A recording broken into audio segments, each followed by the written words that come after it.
Greetings from Grand Thornton, Philippines. We are the fast-growing division of the firm. Clients who are looking for credible experts in business process and outsourcing to bring their operations to greater heights can tap us for their back office work. We are offering a wide range of professional services tailored into current business realities and challenges. Hello, I am PAZ MALUBAY. I am the head of Business Process Solutions.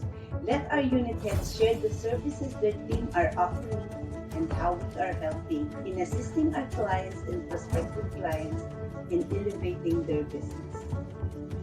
In accounting, we have around 60 CPAs who can provide quality services such as payment processing, bookkeeping, management and statutory reporting, and even hedge fund accounting. Our payroll experts relentlessly help companies with their regular payroll, including government compliance. We have an online payroll system which is ISAE 340225. Last but definitely not the least is our stock augmentation services, wherein we have almost 150 personnel. These highly skilled and experienced professionals are deployed to over 30 clients. We are 300 people strong, serving both local and multinational clients. So, what exactly do we do at BPS? We provide accounting, payroll, and stock augmentation services. We at Grand Thornton Philippines are very excited to become part of our clients' business journey towards greatness. You can go to our website at www.grandthornton.com.ph to know more about us. For the past 5 years, we are growing at the rate of more than 10% in terms of revenue. We are with our clients every step of the way while offering the best pragmatic solutions because at BPS Grand Thornton Philippines, we are one.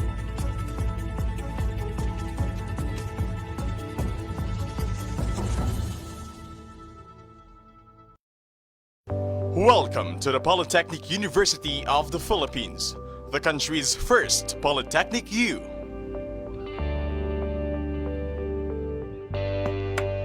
PUP is a state-run university governed by the Republic Act 8292, known as the Higher Education Modernization Act of 1997, and its implementing rules and regulations contained in the Commission on Higher Education Memorandum Circular No. 4, Series of 1997. It is home to more than 70,000 students, making it the largest state university in the Philippines in terms of student population. It is the university's commitment to give qualified and talented students access to quality and responsive education to aid them in the achievement of their dreams and the improvement of their lives. True to its commitment of making education accessible to all, the university has strategically established campuses and branches all over Luzon.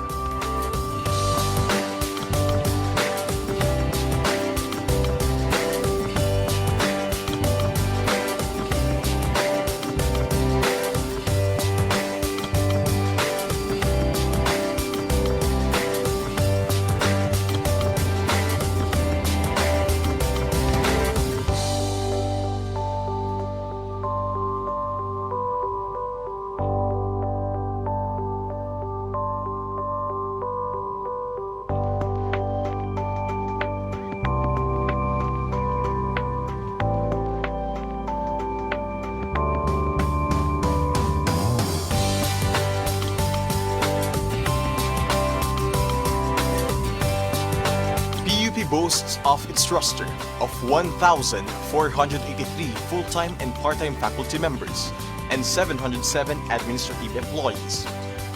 The faculty members and employees perform the collective goal of training, servicing, and supporting the university's stakeholders.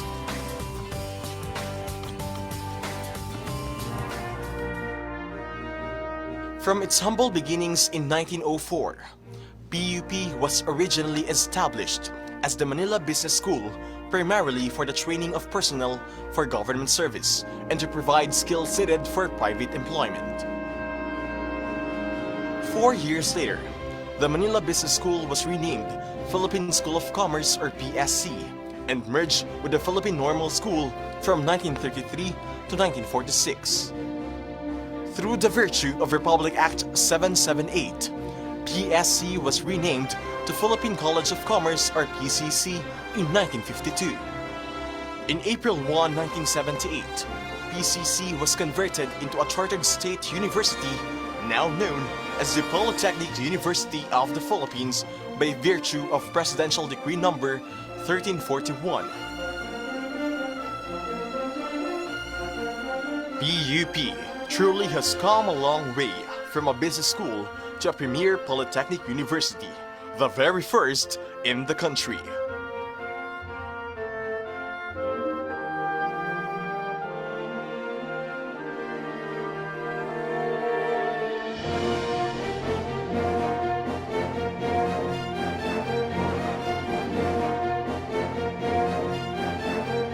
Every year, around 50,000 graduating high school students, mostly from economically challenged families, take the Polytechnic University of the Philippines College Entrance Test or PUPSET and hope to become one of the 10,000 who will be given a chance to be new PUPians.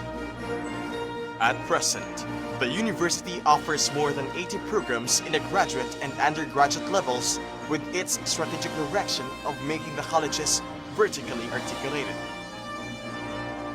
Graduate School, College of Accountancy and Finance, College of Arts and Letters, College of Architecture and Fine Arts, College of Business Administration, College of Communication, College of Computer and Information Sciences, College of Education, College of Engineering, College of Law, College of Political Science and Public Administration, College of Social Sciences and Development, College of Science, College of Tourism, Hospitality and Transportation Management, College of Human Kinetics, Institute of Technology. PUP further strengthens its open university system through expanded tertiary education equivalency and accreditation program and the non-traditional system program.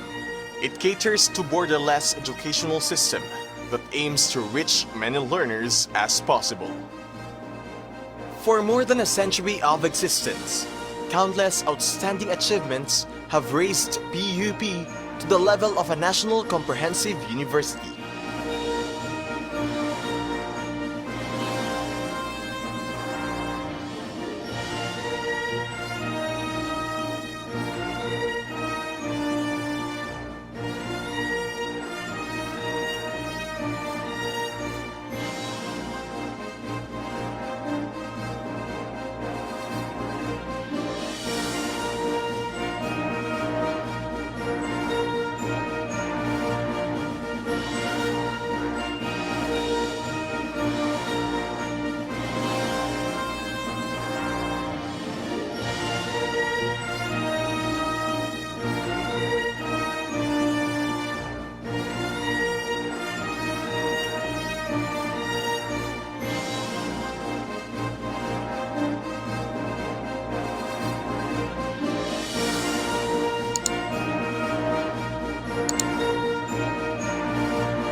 With a vision to transform the university into an epistemic community, PUP subscribes to the idea that a university should have an extensive research and extension development culture.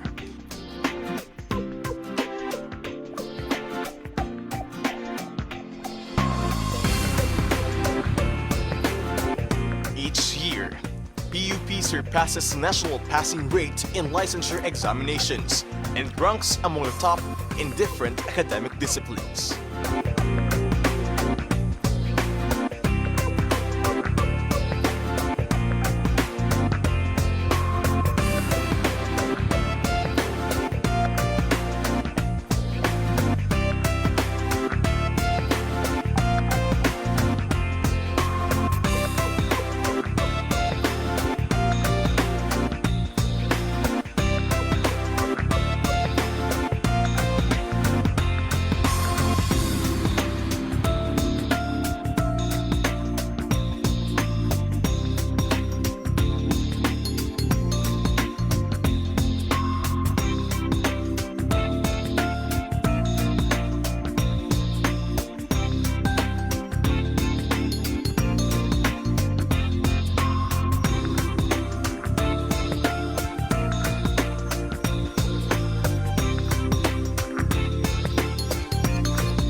PUP has also institutionalized academic exchange and international cooperation with various countries all over the world through its Office of International Affairs.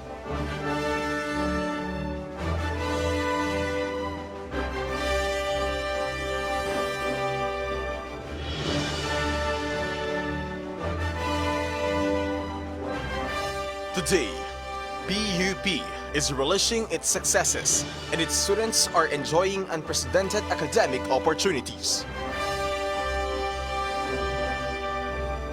An enhanced campus environment,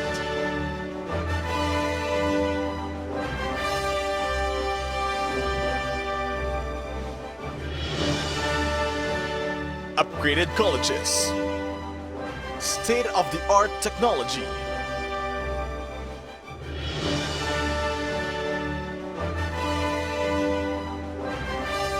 and nationally and internationally recognized programs. It has gone far from what it was more than a century ago. This is mainly due to the support given by the government, the PUP community, and its benefactors.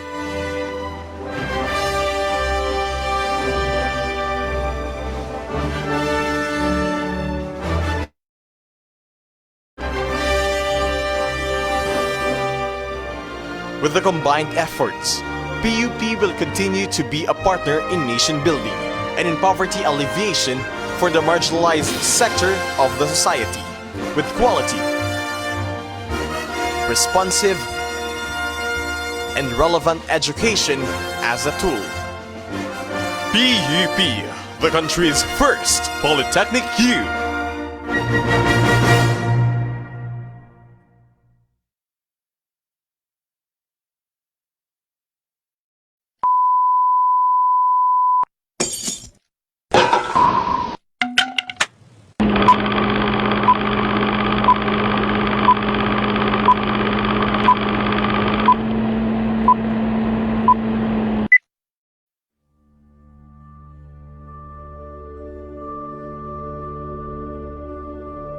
Praise God from whom all blessings flow.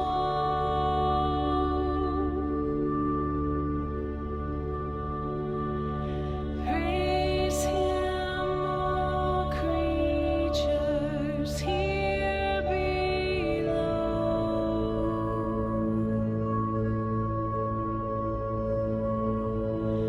Praise Him above the heavenly host.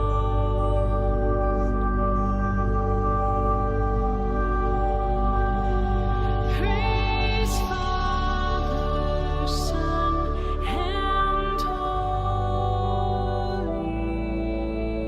Ghost.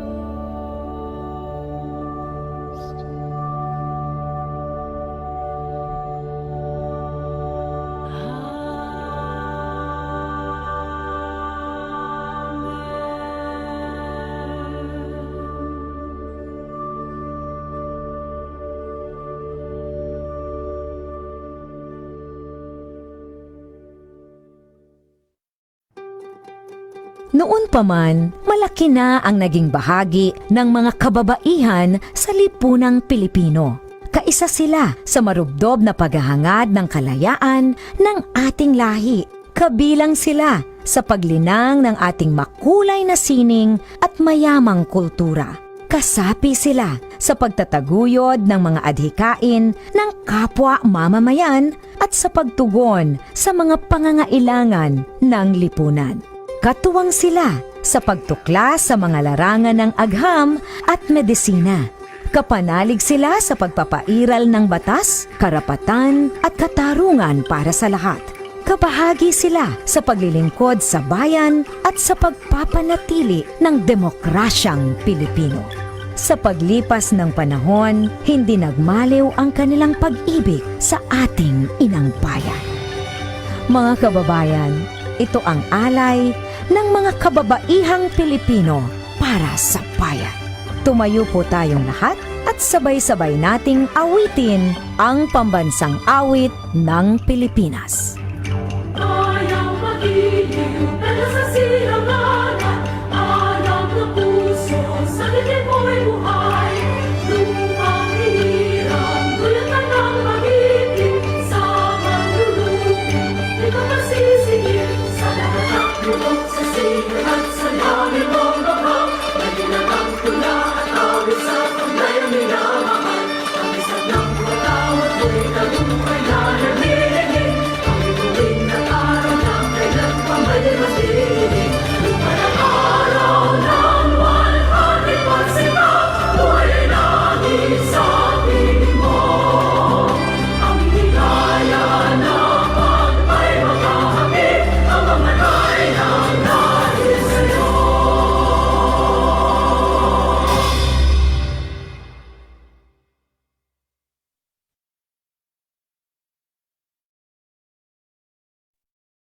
So, isang magandang umaga mga kaisko at kaiska sa ating mga young leaders ngayon. So, good morning guys. So, nakapag-breakfast na ba lahat kayo? So,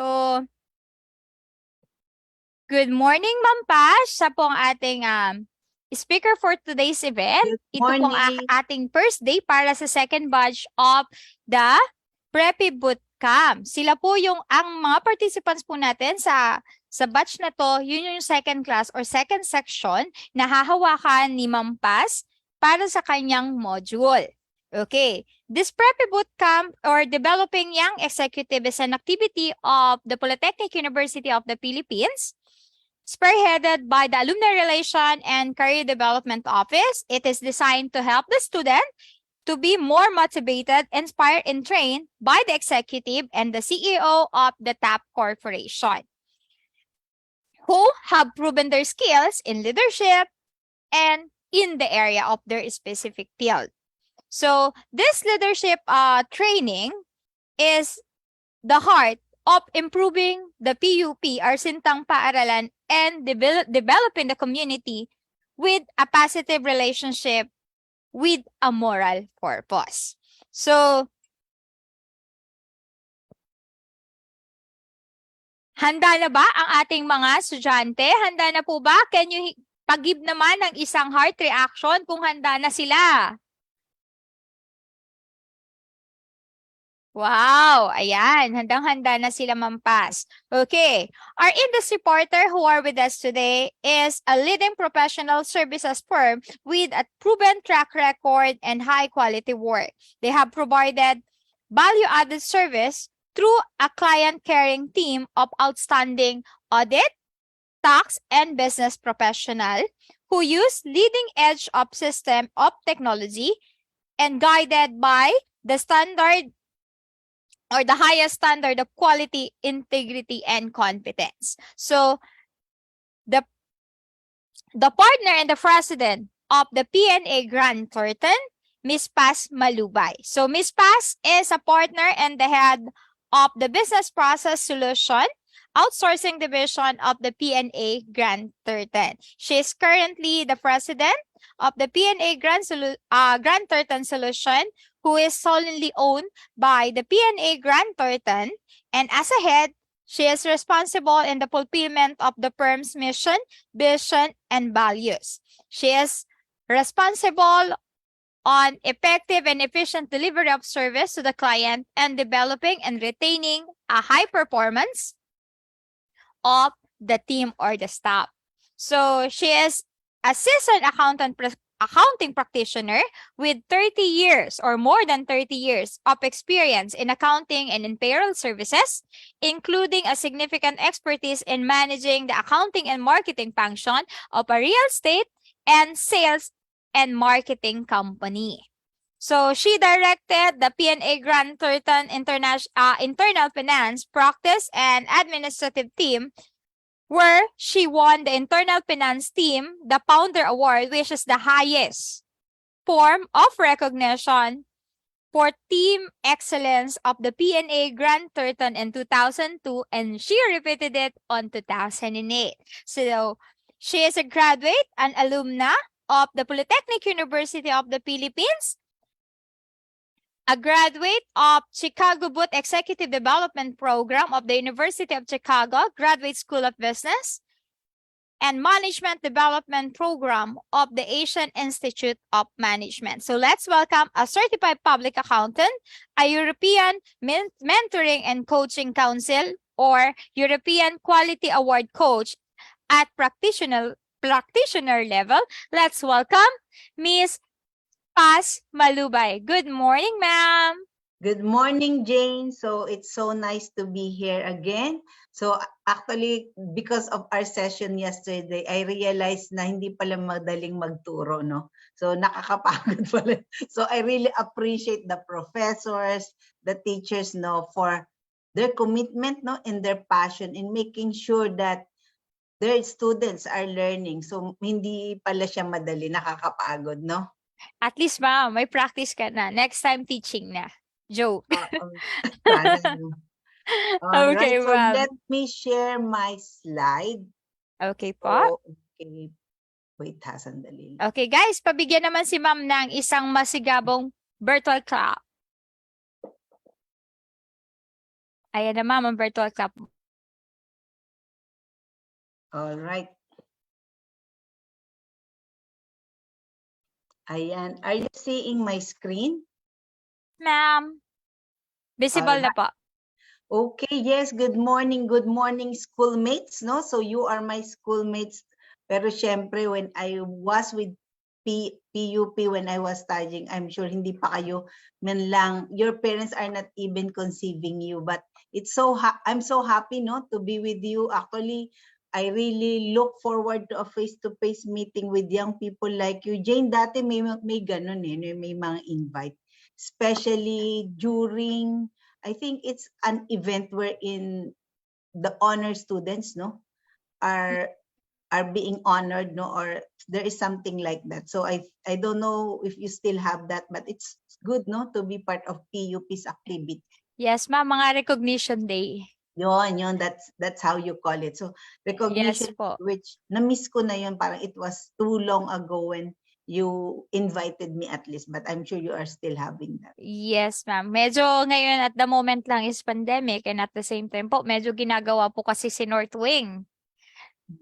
So limited lang din po ang aming mga classroom at mga venues.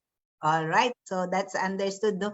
So again, Jane, thank you so much Okay, for ma'am. Thank you very po. kind introduction. I'm excited to be here with you, students, as PUP alumni, and for allowing me to be part of this bootcamp 2022. So I'm looking forward, guys. I know it's kind of difficult for me to see. Nakikinig kaya sila? Ano kung ginagawa nila, no? Kasi ito yung medyo mahirap sa virtual, no? But I strongly believe that you will listen actively and participate in our topic for today, which is managing effective meetings. Okay ba yan, guys? May I see your thumbs up?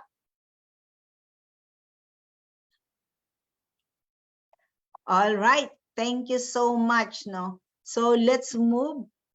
So let me share with you about this webinar. So I hope this course will help you appreciate and implement successful meetings, be it within your group or even outside. So yun ang maganda sa learning, no?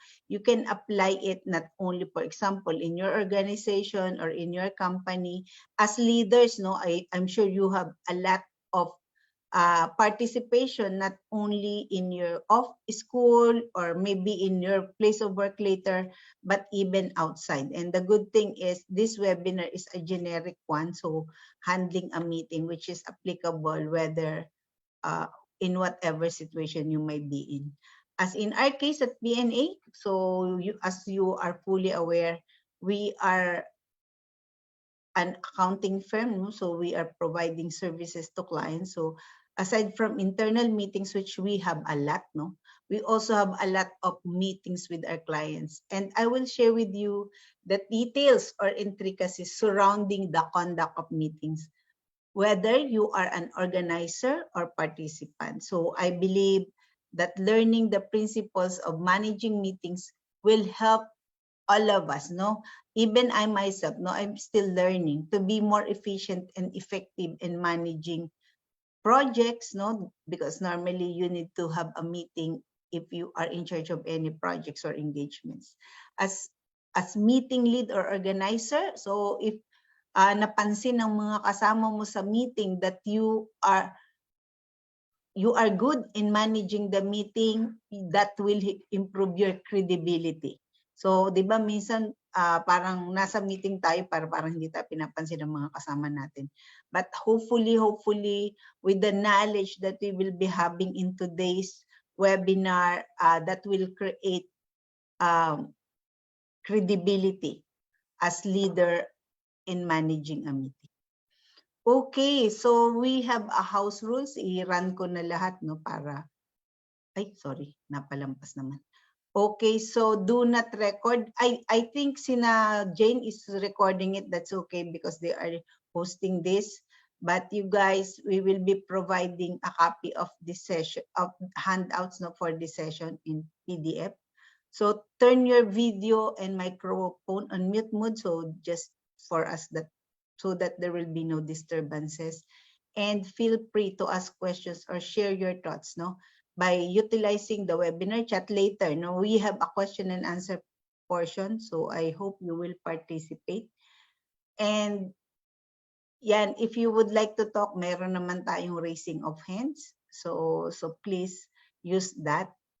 And guys, gusto ko lang i-request sa inyo, no, that I think yesterday I was not able to mention that there will be like participation. We will be requesting your full participation. We'll be having a Mentimeter questions and yung knowledge check, which we will be doing through Kahoots. That is also our way of checking who will be the awardee, no? Kasi sabi nga ni Jane, there must be somebody who will be excelling in this webinar. So we have a knowledge check through Kahoots, and I'm looking forward that all of you guys will be joining. So although Jane mentioned already about our firm, let me run through it very quickly. So we have 24 partners and principals. We have been in this business for almost 35 years. So in February, we will be celebrating our 35th year in business. We have more than 1,000 employees, and we have 5 locations, no? Quezon City, Cavite, Cebu, Davao, and Makati. And as mentioned earlier, so we are not an auditing firm. Our outsourcing business, which I'm heading right now, is really growing so fast, no? Kasi di ba yung, I don't know kung may accounting students sa inyo guys, no? But sometimes ang default natin is audit kaagad, no? Pwede rin namang tax, pwede din namang advisory, but you can also go to outsourcing. Why is that? This is a good preparation for you guys if you want to move to a private firm to become, for example, CFO, accounting manager, something like that, because you will be going through all the process, no, from in an accounting department. Kasi if you move, for example, nag-private ka kaagad, so minsan isang function lang ibibigay sa'yo, accounts receivable function or accounts payable. But if you are with a firm like us, no, so you at a young age, no, at the start you will already be handling, no, the full cycle of accounting. So yes, you can see the picture. I just want to introduce you to our CEO, who also took her accountancy and was able to become a CPA through PUP. So she is also an alumna. And sabi nga niya, beyond technical proficiency and bottom line figuring, we do our best to build among our people a strong moral dimension that accounting and auditing are vital in improving society and ensuring honesty. Okay, so ano ba yung agenda natin for today? So today we will be discussing ano ba yung meeting basics, ano bang dapat natin gawin before the meeting, during the meeting, and how to wrap up the meeting. And syempre, at the end of our session, we'll have a Q&A or a wrapping up for you to give opportunity, no? I'm really looking forward that you'll have some questions, no, practical questions about how to manage a meeting, so that mas in-depth yung learnings natin. So let's move on, no, to, as mentioned earlier, we have a Mentimeter. So this will be handled by my colleague here, Jane Lato. So I will be unsharing because she will be sharing the question for our Mentimeter and the code that you will be using. Guys, please participate. So thank you, Ms. Paz. So I'll be sharing my screen. And I also sent the code and the link, link in the chat box so that you guys can now enter and input your answers. So for the question, of course, what makes for a poor meeting and why do meetings fail? So please feel free to input your answers and go to the Mentimeter and input the code. Code is 5541125. So we will be waiting for your answers and inputs. So we are expecting more than 20 answers, no? So it may be same. So all right. So we are seeing 2 answers already.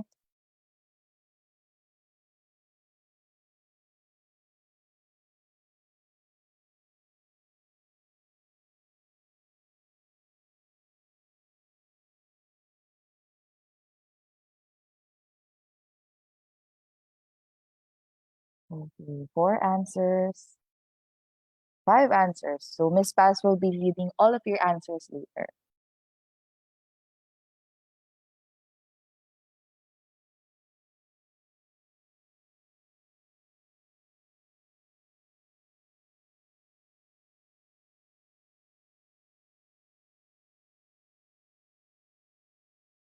All right. So far we have gotten 10 answers from you, 12 answers.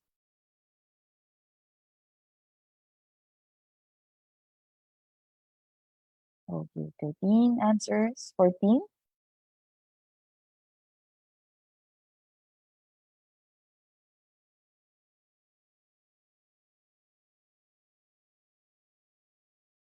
Okay, 15 answers.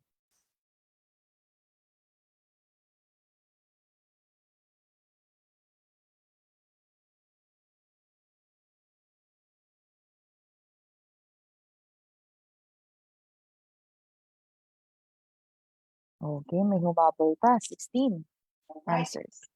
Okay, so DJ, thank you so much. So let me go back again to my to our presentation.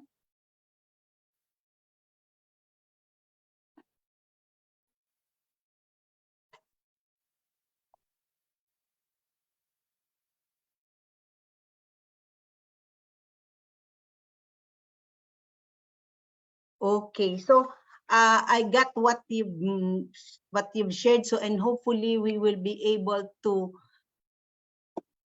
answer them, no, to unfold the reasons bakit ba may ganon. So for example, no clear agenda, passive meeting participants, no proper lineup of meeting plan, not enough planning and coordination.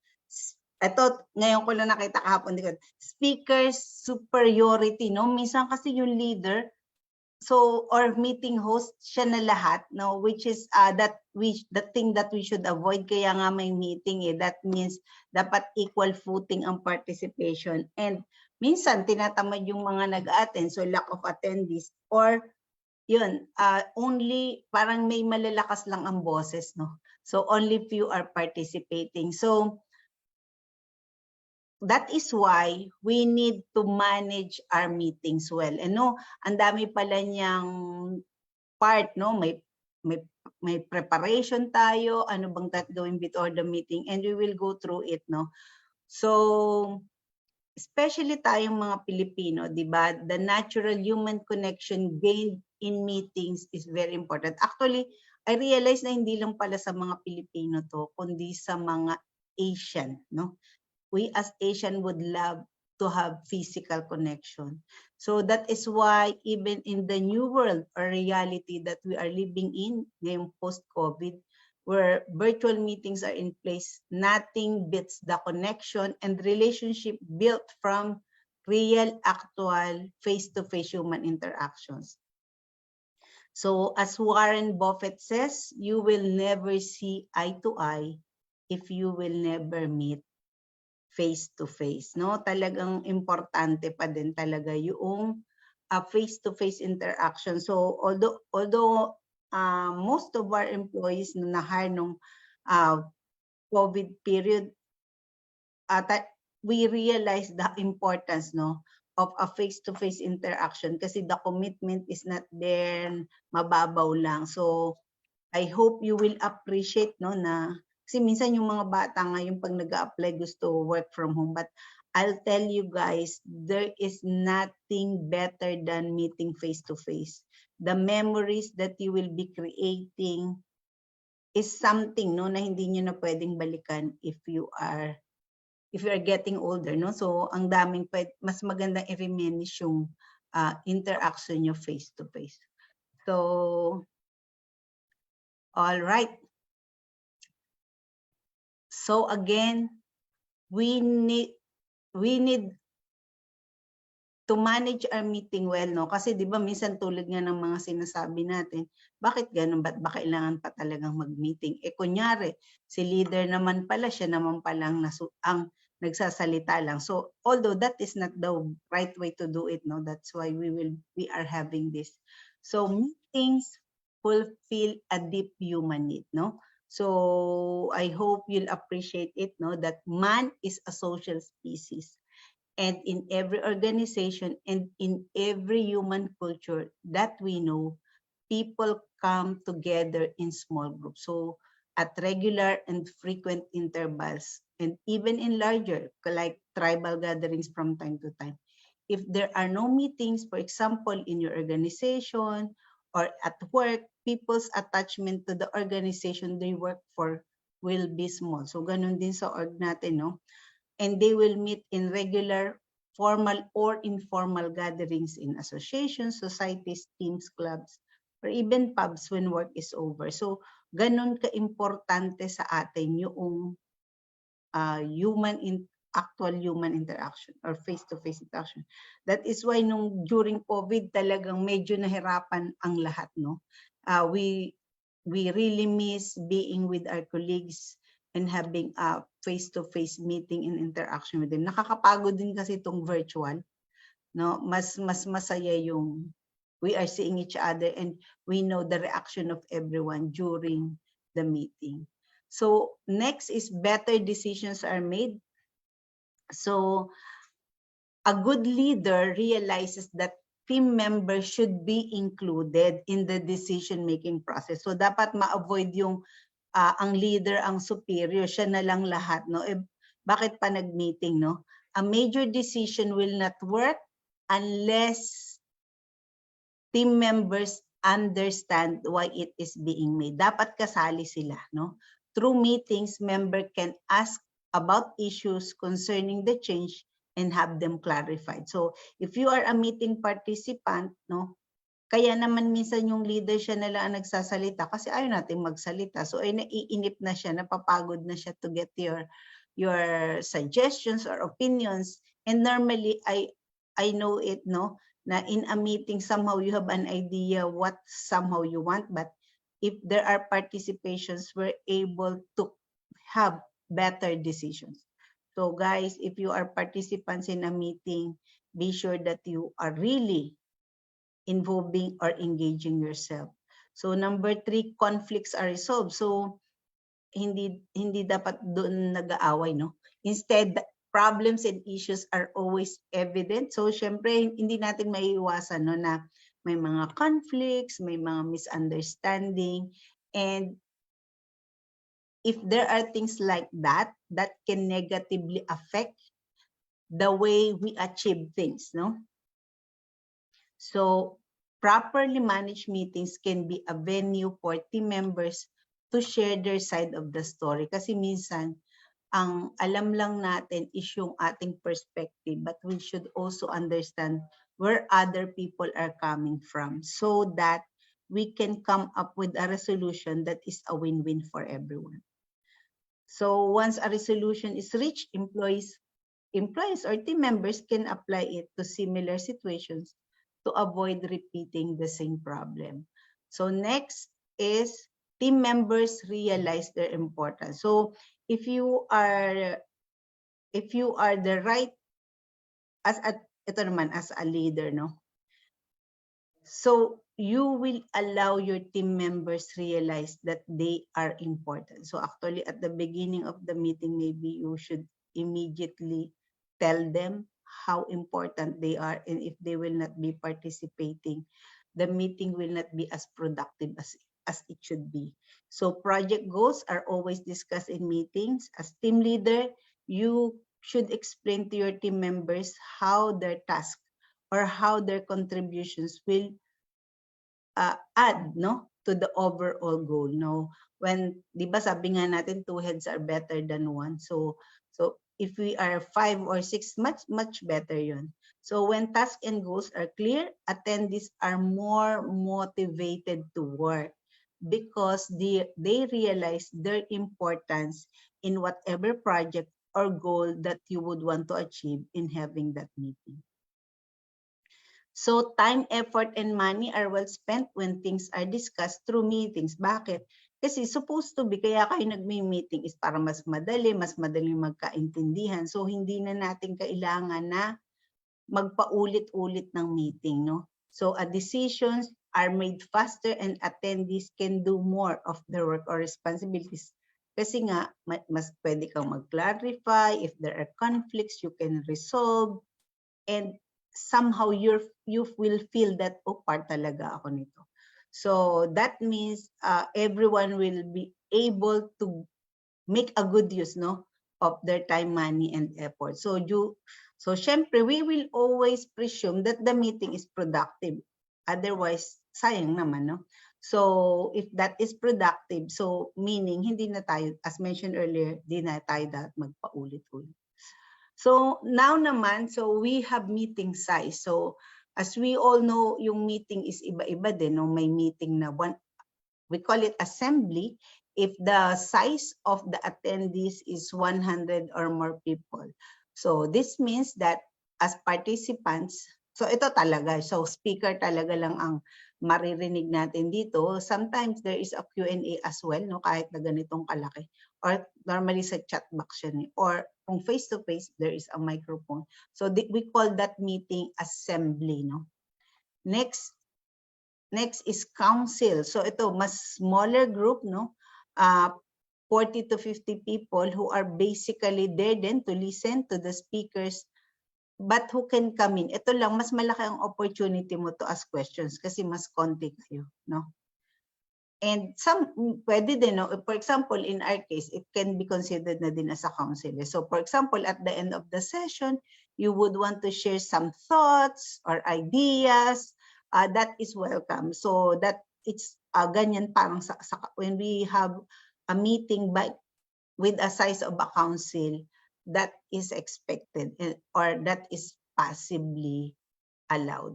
So yun naman, ito na yung most of the time, this is the regular thing that is happening, no? Yung committee, which is up to 10, all of whom are more or less speak on an equal footing under the guidance and control of a meeting facilitator. We will be having a detailed discussion of this, no? Later na ano ba, ilang ba talaga, paano natin i-manage. So there will be a detailed discussion on that when having a committee, size of a meeting like a committee. So ano naman yung type, no? So hindi lang pala size, may type pa din, no? May mga meeting tayo na by frequency, no? So in our case, for example, we have a daily, weekly, and monthly. Ang example namin ng daily meeting is, we call it huddle, no? It should be short, wherein every team members lang will be asked, oh, are there concerns? May mga bagay ba tayong kailangang i-address today? How can we help? So, yun, hindi naman expected ang lahat to speak out, no? But if you are the person who has a concern, you are supposed to voice it out. Or kung ako ang leader and I need to tell you guys na, hey guys, ito ang mga deadline natin today, be sure that you will be doing it, no, to make sure that there will be no penalties. So we also have weekly meetings. So again, I can give you an example. So we have a lot of this in our office. So we call it weekly operations report. So para i-discuss ano na bang nangyayari at ano ang mangyayari mo next week, no?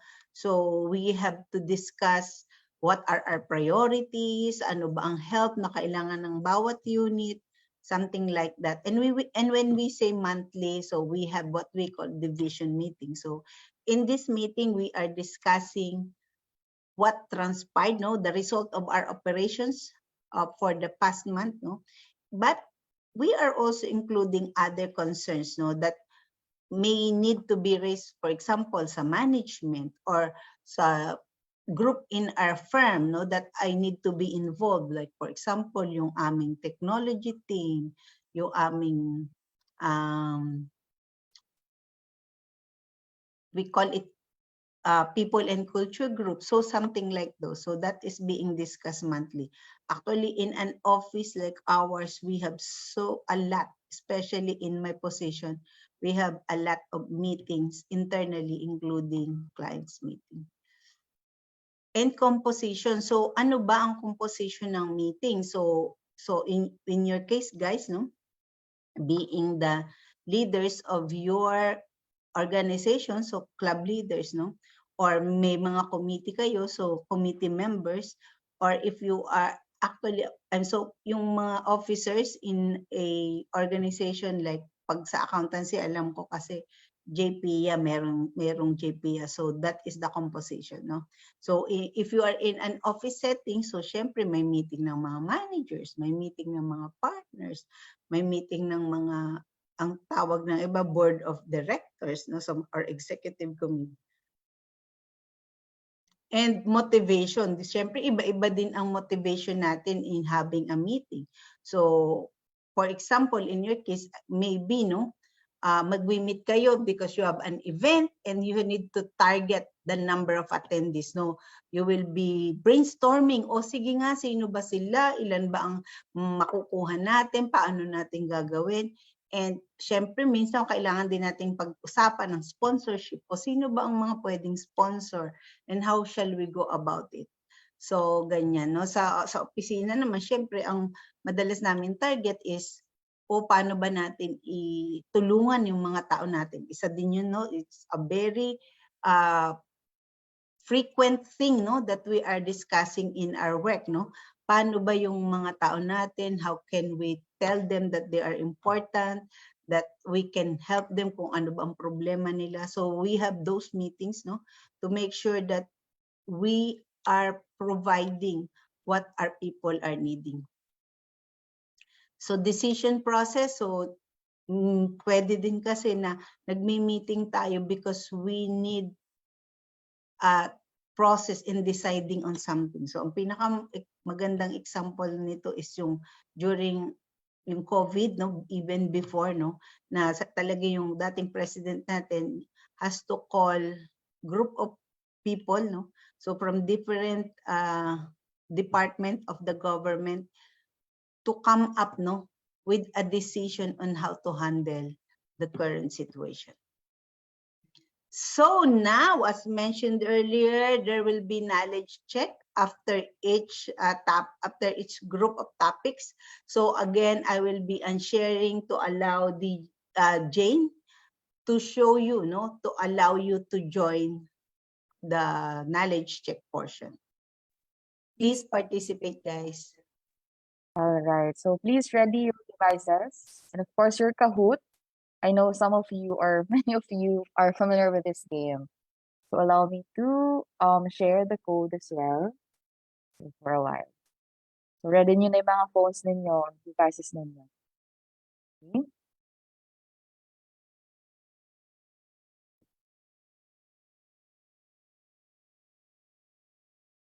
Okay.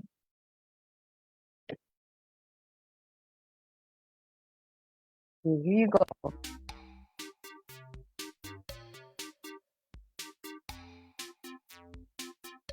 The Kahoot pin is 4165621. Code is 4165621. Or you just can scan the QR code posted here.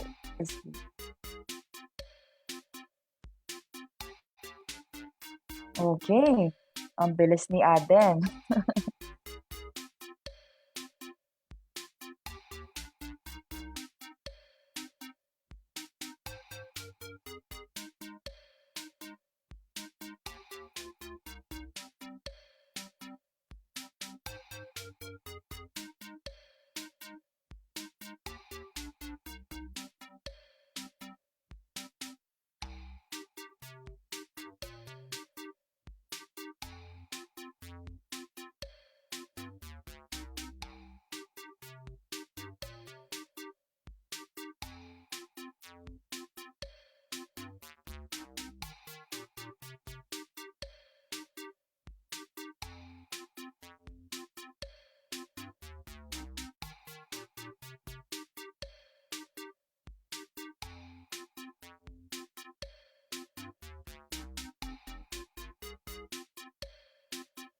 Okay, so we will be accepting players up until 10:10. So 3 more minutes. You can join the Kahoot.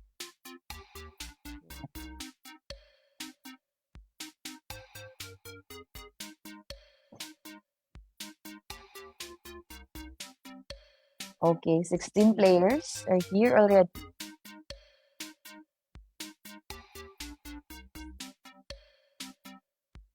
Okay, so wala nang habol. We will be start. Okay, umabot pa si Mon. We'll start the game. Okay. 17. Ayun, may humabol pa. Alright. So let us know if may habol pa so that we can start already. Okay, so we will start the game.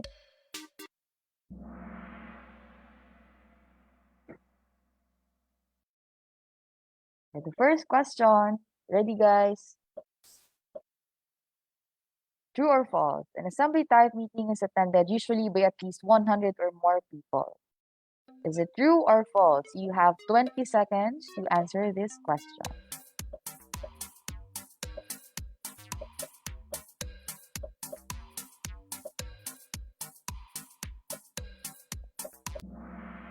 All right, so 16 got the correct answer. And let's see who lead the board. Okay, Rico got or lead the question for this number one question. For the next question, why is it important to manage meetings well? 20 seconds for you to answer this.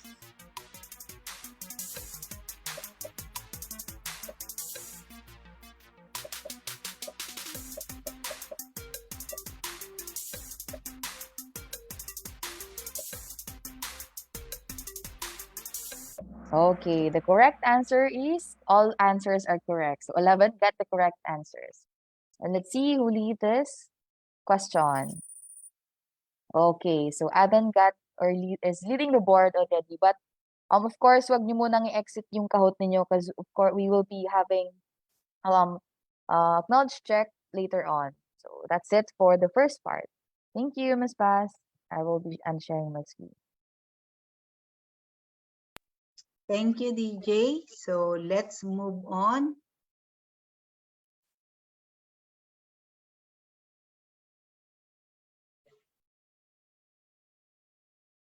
Okay, so what shall we do before the meeting? So we have 3 important questions to ask. Is the meeting necessary? No, we have to answer it properly. Or who really needs to be there? And what will be the agenda, no? Kasi kanina nga may nagsabi sa inyo na ano ba yun, no clear agenda. And pag wala palang clear agenda, so ito kasing questions na to, you must have all this, no? So determine whether a meeting is essential. Ano ba yung burning issues, no, that we need to meet? And if business can be done or can be handled electronically by, for example, pwede naman palang phone calls or isi-share mo na lang ang information by email, maybe we do not need to have a meeting. So let's move on. So let us define our objectives, no? So dapat maliwanag ano bang objective natin so in having a meeting. In defining our objective, it can be categorized into informative digestive, which constructive originative, executive responsibilities, and legislative framework. So we'll be going over each item, no, for you to what is informative digestive. So and then we'll move into it. So when we say informative digestive, obviously it is a waste of time for the meeting to give purely factual information. Kasi kunyari, factual information lang naman, bakit pa natin kailangang mag-meeting, no? But if the information should be heard from a particular person or if, kasi siya ang may background, no?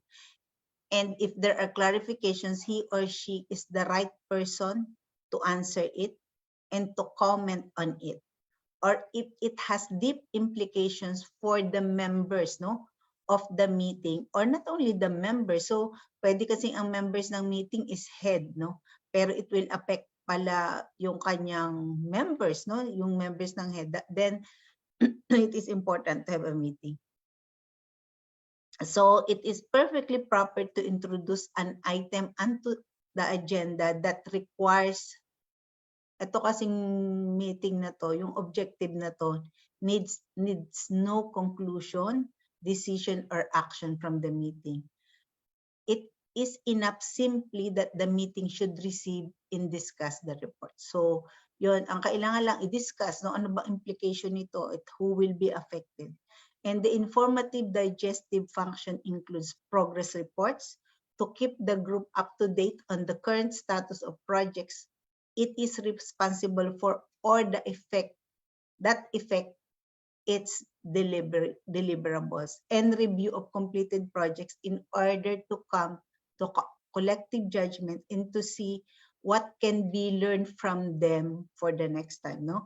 Kasi minsan may mga experience, sabi nga natin, no, we need not commit mistake to learn. We can learn from the mistake of others. So guys, please be with us, no, because we will continue to have a knowledge check later. So next, from informative digestive is constructive originative. So ito naman yung what shall we do. So kaya tayo nagmi-meeting, we want to know ano ba ang dapat natin gawin. So this function embraces all items that require something new to be devised. So normally, if there are new policies, new strategies, in a company setting, new sales target or revenue target, meron ba tayong new product, new marketing plan, new procedure? Siguro in a school based on in our organization, no? Like you guys, no, meron ba tayong dapat i-launch, no? That is very new. So we need to have a meeting. This sort of discussion asks people to contribute their knowledge, experience, judgment, and ideas, no? So yung participation of all who are invited in the meeting is very important. So that's why in this kind of meeting, or if you have this kind of objective, it is very important that your attendees talaga will participate. Otherwise, baka nga yung si leader na lang ang magsalita, which is not good.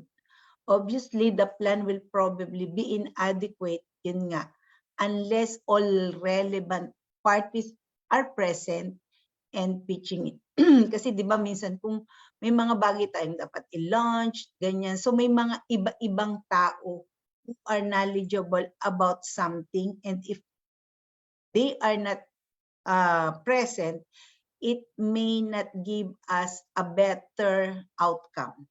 So it is important that the people who will be present must be present, and hindi lang sila present, that magsalita sila. The next naman na objective ng meeting natin is executive responsibility. Ito naman yung how shall we do it, no? Which comes after it has been decided what the members are going to do. So for example, after yung constructive, imaginative, no?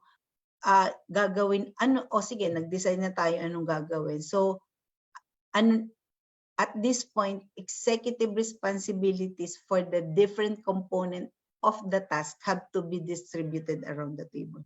So we should avoid the problem of ikaw ang leader, ikaw na lahat. Hindi dapat ganun. Otherwise, wala nang gustong maging leader moving forward kasi nakakapagod yun. And it's always good, di ba, in any activity that you are not only watching, but you are participating. Whereas in the second function, the contributors' importance is their knowledge and ideas here.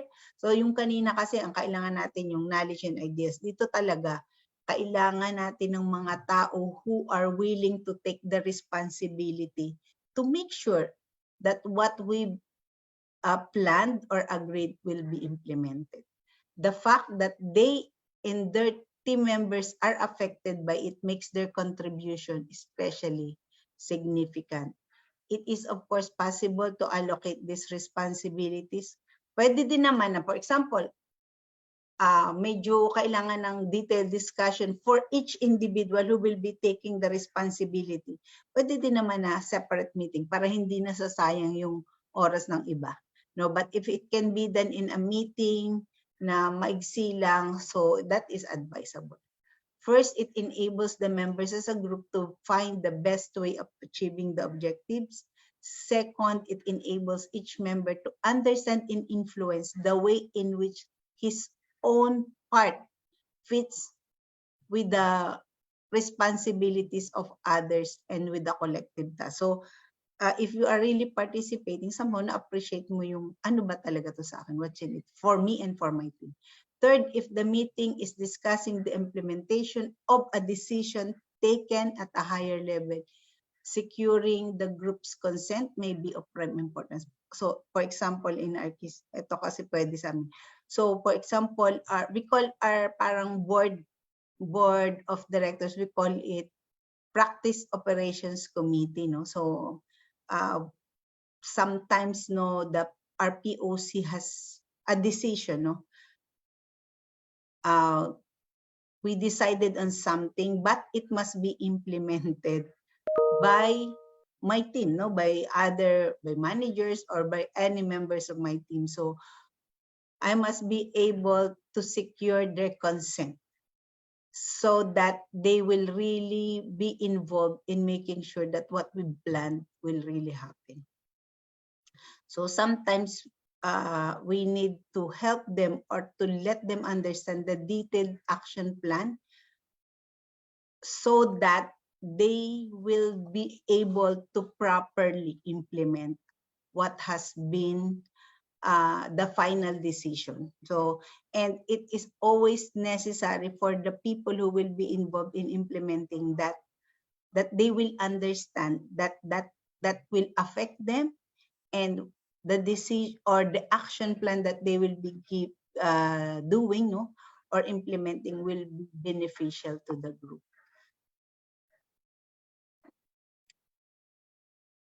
So ideally, this sort of agenda item starts with, yun nga, policy, ano bang gusto nating mangyari. And it ends with the action plan. And dun nga sa action plan natin, kailangan na we must be able to distribute the work that must be done by every members of the team. So pwede din naman kasi na ikaw ang member, pero you will be also needing help from your members, no? So that is also possible. It does not mean na ikaw mismo ang gagawa. So next is legislative framework. Ito naman yung above and around all considerations, what to do and how to do it. There is a framework, a departmental or divisional organization, and a system of rules, routines, and procedures within and through which all the activity takes place. So eto medyo hindi siya mabilis, no? Changing this framework and introducing a new organization or new procedures can be deeply disturbing to your members and a threat to their status and long-term security. Ano kayang example nito? For example, no, in an office scenario, biglang ang pag-uusapan natin is we will outsourcing kasi ako. We will outsource all our accounting function. So that means people in your team, for example, ako ang kasali doon sa team na yon, and I'm the head of our finance or accounting, I will surely be affected and maaaring matakot siya na parang my job or the job of my team members is a threat. So yet leaving it unchanged can stop the organization from adapting to a changing world. Ano ba yung changes na nangyayari normally? So sa I don't know if you are aware, no? Medyo hindi lang medyo pala. The hiring of accountants, no, or accounting graduate or people with accounting knowledge is difficult at this time, no? So that's why some companies, instead of doing their accounting work internally, they are having it outsourced, no? So but syempre may mga ilan ka pa rin naiwang tao doon. So that is one of the things, no, na parang kailangan baguhin sa company because nagsasuffer yung deliverables. So the key leaders for this legislative function must collectively make or confirm the decision. If there is any important dissent, it is very dangerous to close the discussion and make the decision by decree. Minsan, basta, kailangan sumunod kayo. So medyo hindi pwedeng ganun, no? The group leaders cannot expect quick decisions if they are seeking to change the organization framework and routines that people have grown up with, no? Although I understand, no, or based on what I'm hearing, no, people like you guys are now more agile, no, flexible, na hindi kayo, dating ginagawa yan, bakit natin babaguhin, no? It's more of people like me, no, at my age, na dati na natin ginagawa yan, parang we are so resistant to change. So thus, it is important, no, na we must be prepared to leave some items, no, or items that discuss unresolved for further discussion and consultation. Bakit kaya? Kasi di ba sabi natin, anything done in haste is a waste. So if there are things na ganito na sobrang madaming maapektuhan, malaki ang impact sa organization or sa company, we must not rush on things, no? And sabi din nga ni Francis Bacon, it has never been put better. Councils to which time hath not been called, time will not ratify. So pwede yung it may take some time. So now guys, let's go to meeting agenda, no? Importante din talaga na maliwanag ano ba yung agenda natin. So in meeting agenda, what are the things that we should take note of? So a list of topics, no? Ano ba ang mga pag-uusapan natin?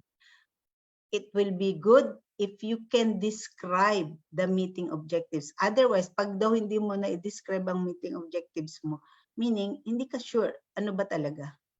So a list of people attending the meeting, so super important yan, no? Huwag yung kahit sino na lang. Sino ba talaga, based on our objective, sino ba talaga ang best attendees that should be in the meeting? Hindi, minsan kasi baka, although di ba minsan madaming tao in a division or in a group, no? Dahil kaibigan mo to, yun ang pipiliin mo. That may not be wise.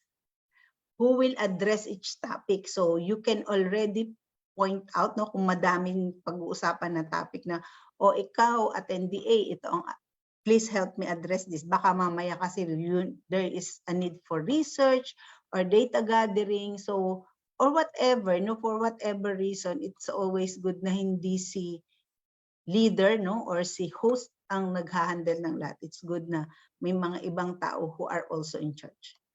And the time and location of the meeting. So super important yung, for example, imbitahin namin kayo sa office namin, dapat masabi namin 19th floor ba yan, 20th floor ba yan, tower 1 ba yan, tower 2, may parking ba dyan, and saan bang meeting room, kasi we have a lot of meeting rooms here at PNA. And any background information participants nito, no. So for example, yung pag-uusapan nyo is merong mga kailangang initial background information para hindi tumagal ang meeting, at kung pwede nyo naman na din agad i-share, i-share na natin in an email, no? And this is very important. Follow your agenda closely. So sometimes kaya ang meeting nagda-drag or hindi natatapos based on time, no, that was agreed, kasi na sa halip na papunta sa Cubao, napunta na sa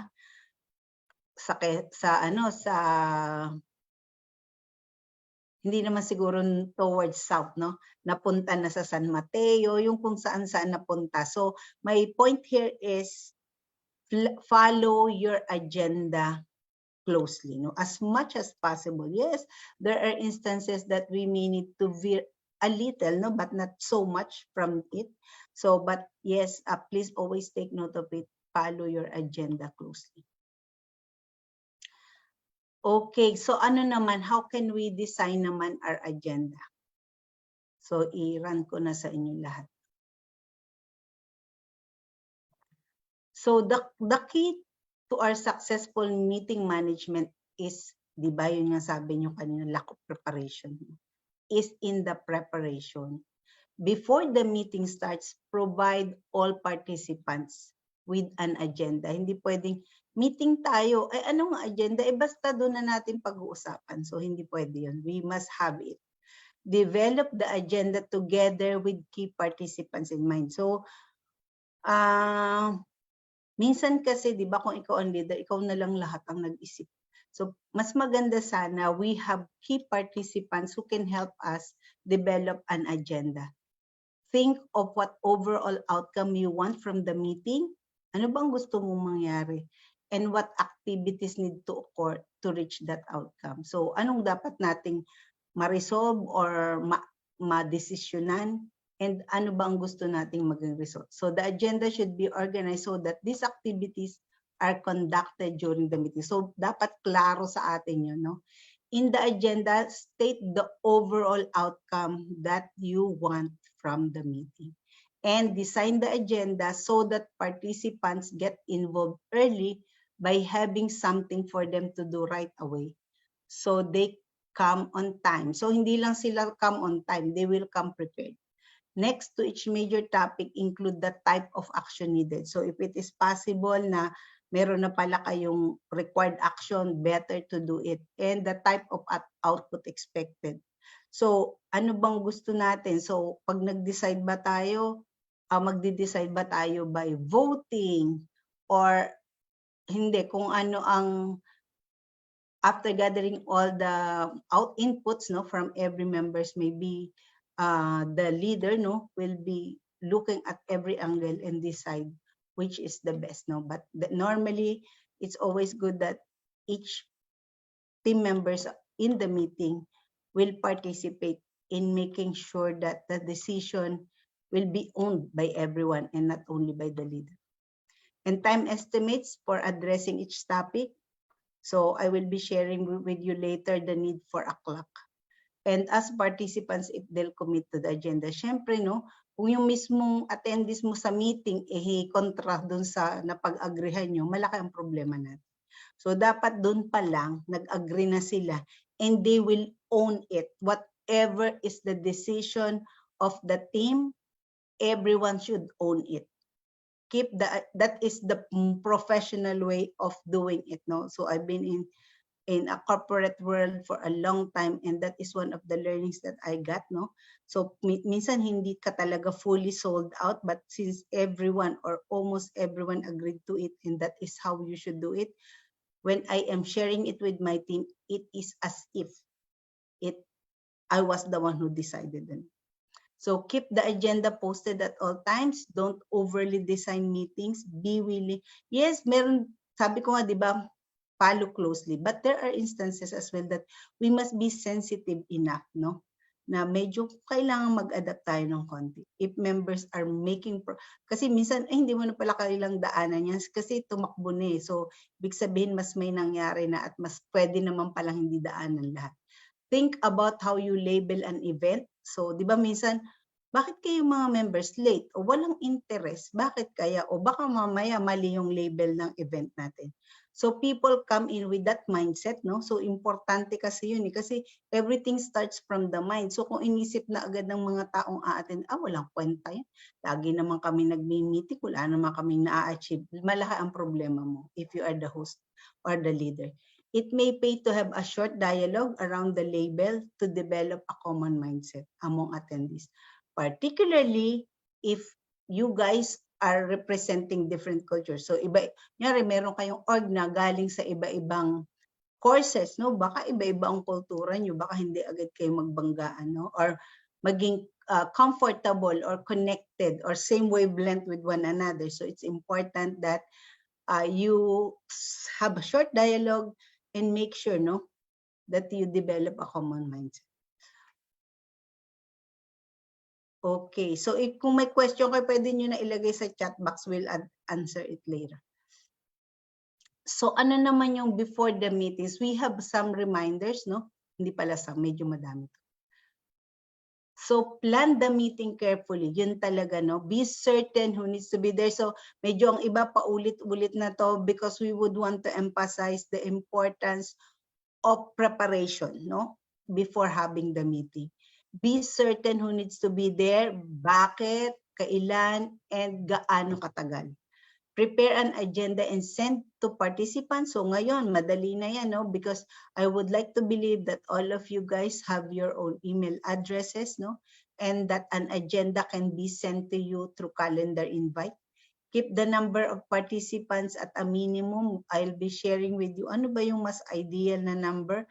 Kasi syempre, pag mas hindi sobrang dami or less people, mas may opportunity or mas may gana na magsalita ang bawat isa. Kasi alam nila na, konti lang kami, so maririnig talaga ang boses ko. Make sure everyone knows why their presence is necessary for the meeting's business. So, ayan, sa una pa lang o baka sa agenda pa lang, we must make sure that they do understand that their presence and their contribution in the meeting is important. Hindi sila para lang maka-attend.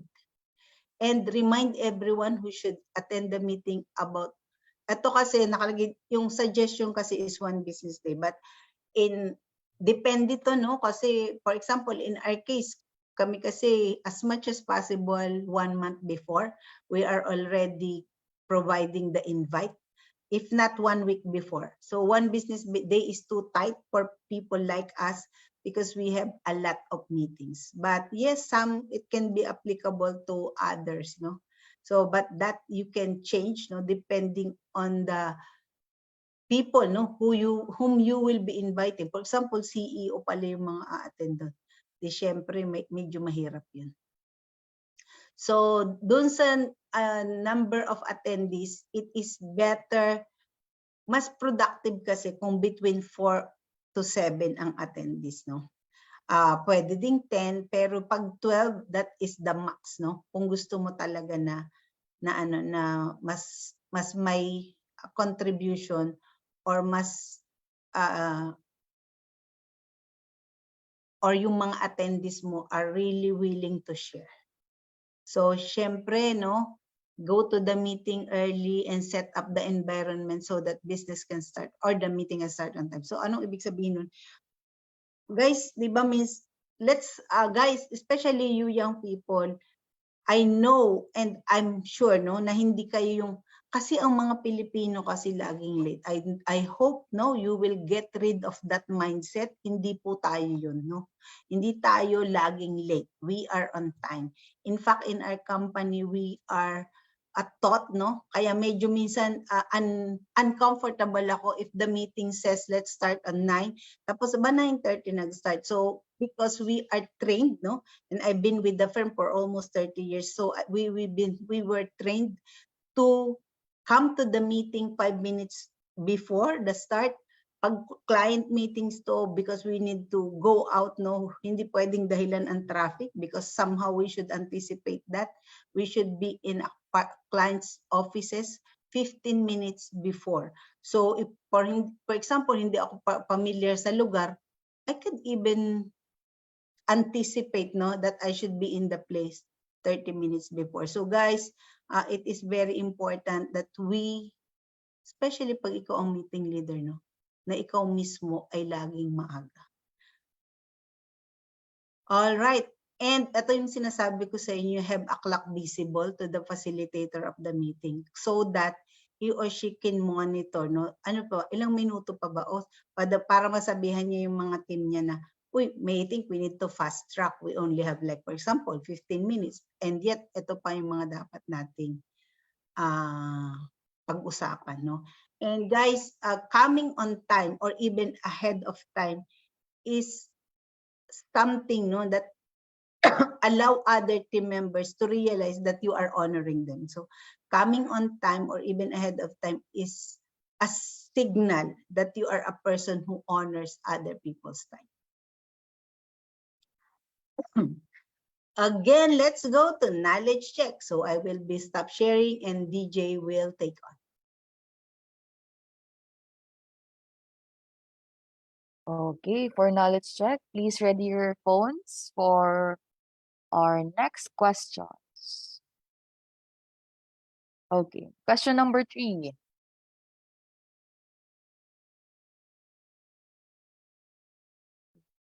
"20 seconds. So the objective of this type of meeting is to relay information, which may include review of project reports.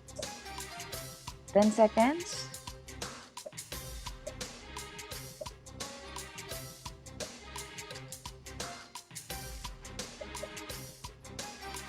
Time's up.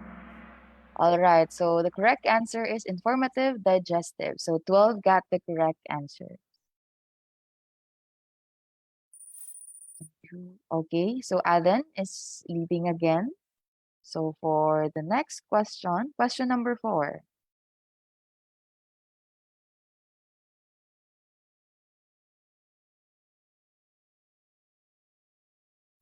"20 seconds. So the objective of this type of meeting is to discuss with the participants how shall we do it for a project or task.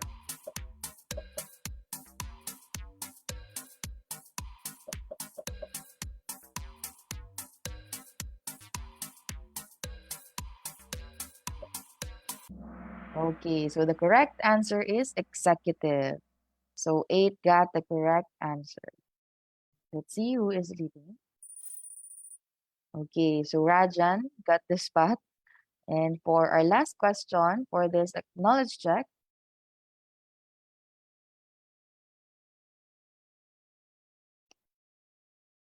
okay, so this contains the list of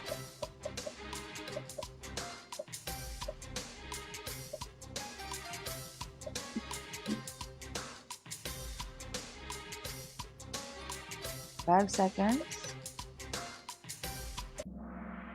All right, very good. So 16 got the correct answer. See who is leading. Okay, Rajan again. And that's it for the knowledge check. And I'm giving the floor again to Ms. Paz. Thank you.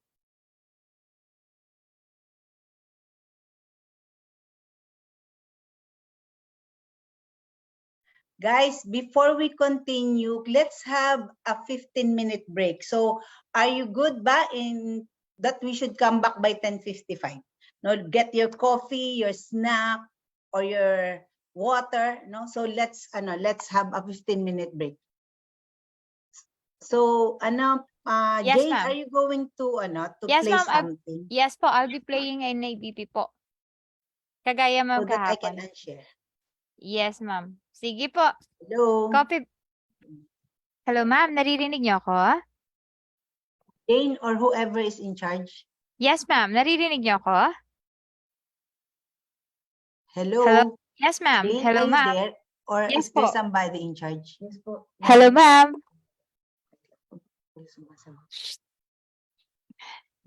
Hi, ma'am. Ma'am, naririnig niyo ako? Ay, sorry. Okay. Sige Nakamute po. pala ako. Okay po. Ma'am, I'll be playing an ABP po. So, guys, coffee break muna tayo. Grab some snacks or kuha kayo ng inyong coffee or tea or sabihin, ano ba? CR break tayo. Tama. Okay. So, habang hinihintay natin at nagko-coffee break kayo or nagsi-CR break kayo, let me share muna po ako ng screen for an AVP of the Industry Partners of ARTDO. Jane, let's be back ng 10:55 ha. Okay, ma'am. Sige pa. Thank you po.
Good day and welcome back, schoolmates! Muling nagbabalik ang inyong paboritong online tambayan dito sa ating pamantasan. Magkakatid ka naman ng everything you have to know. Ako si El. Tampok ang mga nakaka-proud at uwarang PUPians. Ako naman si Sir Dennis. At muli nyo kaming makakasama dito sa Pinakausap-usapan sa pamantasan!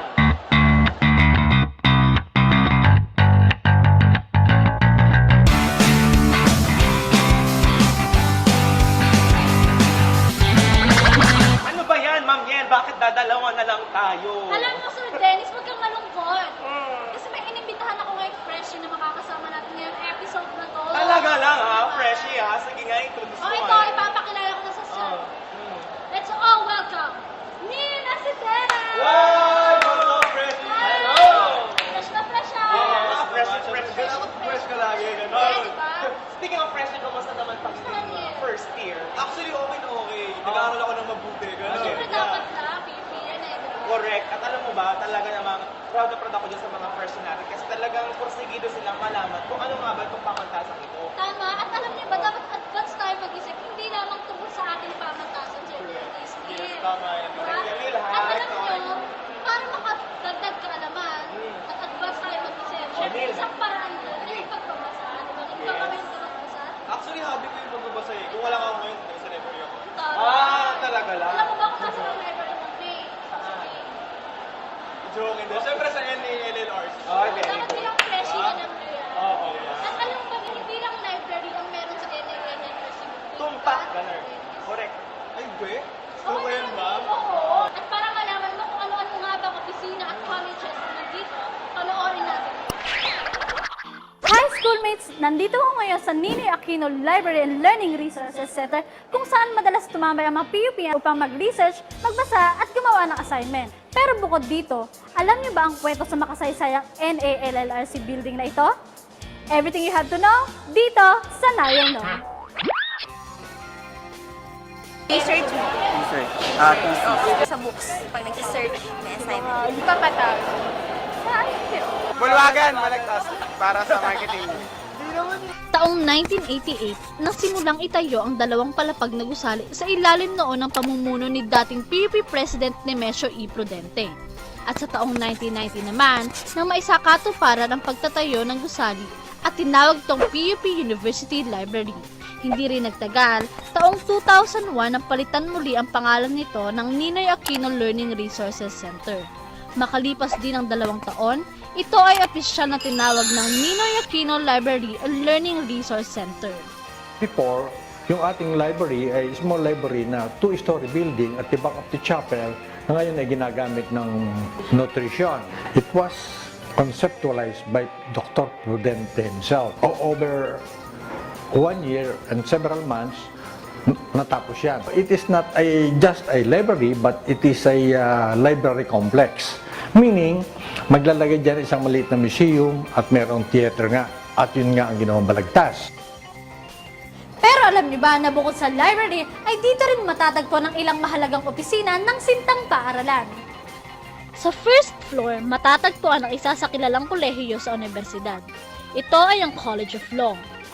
Ang main entrance ng gusali at mga opisina gaya ng ICTO, Quality Assurance Center, at Open University Management System naman ang bubungan sa second floor. Sa third floor naman, makikita ang pinaka-importanting bahagi ng gusali, ang main library na nahati sa iba't ibang pasilidad. Open University System, Multimedia Center, Film Viewing Room, Bulwagang Bonifacio at Bulwagang Balagtas naman ang bumubuo sa ika-4 na palapag. Now you'll know, patunay ng Ninoy Aquino Library and Learning Resources Center serves as PUP's gateway to Global Information Society. Kaya naman, isa ito sa mga pundasyon at pasilidad na dapat nating pangalagaan mga PUPian para sa sintang paaralan. Yun naman pala ang kwento sa likod ng NALRC. Ngayon alam ko na. Yes, sa next episode naman sa kwento ng sa harap. Nakakatawa yun. Pero hindi survive tayo. Ngayon alam ko na talaga na may mga offices pala dito sa NALRC. That's Tama, good. hindi lang library lang nandyan. At dapat alam ko yung mga freshie kasi kakailanganin yung mga servisyo nila sa pagkasin ng panahon. Tsaka yung mga friends yung nagkakaroon ng problema sa SISD. Buti lang kayo sa ICTO. Meron din College of Law. Yes, may marami pang services at opisina. At dahil dyan, clap, clap, clap para sa MALRC. Napagod ako sa ka-clap, clap, clap. Biglang nagutom ako eh. Nagutom ako. Ito na nga, katabi ng NALRC ay ang lagoon. Ay, that's Maraming true. kainan dyan. Yes, sobrang dami. Dami ko rin paborito. Anything. Ako dyan. Ano ba, rice? Actually, favorite ko yung corn dog, sir. Ay, nako, yung corn dog. Gusto Gusto ko ko yun. burger yan. Madaling lutuin. Gusto ko kumain ng burger. Oo, mabilis kasi luto ng Ay, burger. yan. Tamang-tama na pag-usapan ng burger. Yes. Gusto nyo ba malaman, ma'am? Okay, para sa inyo, sir and ma'am, at sa mga nagtatanong kung saan ba matatagpuan ng mga best burgers sa PUP, Wow. sasagutin natin yan sa PUP Frequently Asked Questions! What's up, Philippines? I am Zed and I'll be your school buddy na sasagot sa inyong frequently asked questions only here at PUP Fox. Hi schoolmates, sa dami-dami ng mga pagkain dito sa ating sintang paaralan, sigurado ako na medyo ang hirap pumili. Pero pasok na pasok ang burgers dahil swak sa budget, patok sa pipian, at swak sa panlasa ng ating mga schoolmates. Kaya kung usaping burger lang naman, ako ang bahala para sagutin ang frequently asked question number 1. Saan nga ba merong best burgers na patok sa ating mga PUP-yan? Itong first burger natin ay mapapapaypay kasi naglalagablab joint na meron 26 branches at isa sa mga yon ay nandito sa ating sintang paaralan. Dito, patok ang mga school-inspired menu na fit para sa ating mga schoolmates. Para naman sa mga basketball fans, time out muna tayo and let's visit this burger court. Grilla Burgers located at GR Araneta Street, corner Arellano. Kilala sila sa pagkakaroon ng mga basketball-inspired na menu at mala slam dunk na flavors, authentic burgers at fresh grilled burger na sulit sa budget.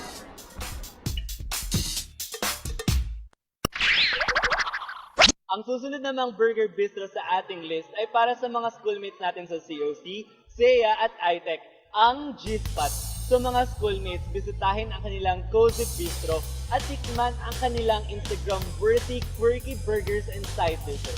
Sigurado ako na ito ang next spot na inyong tambayan. O ayan mga schoolmates, ilan lang yan sa mga patok na burger place para sa inyo.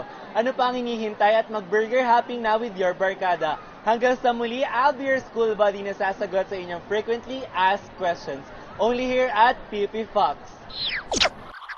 Burger!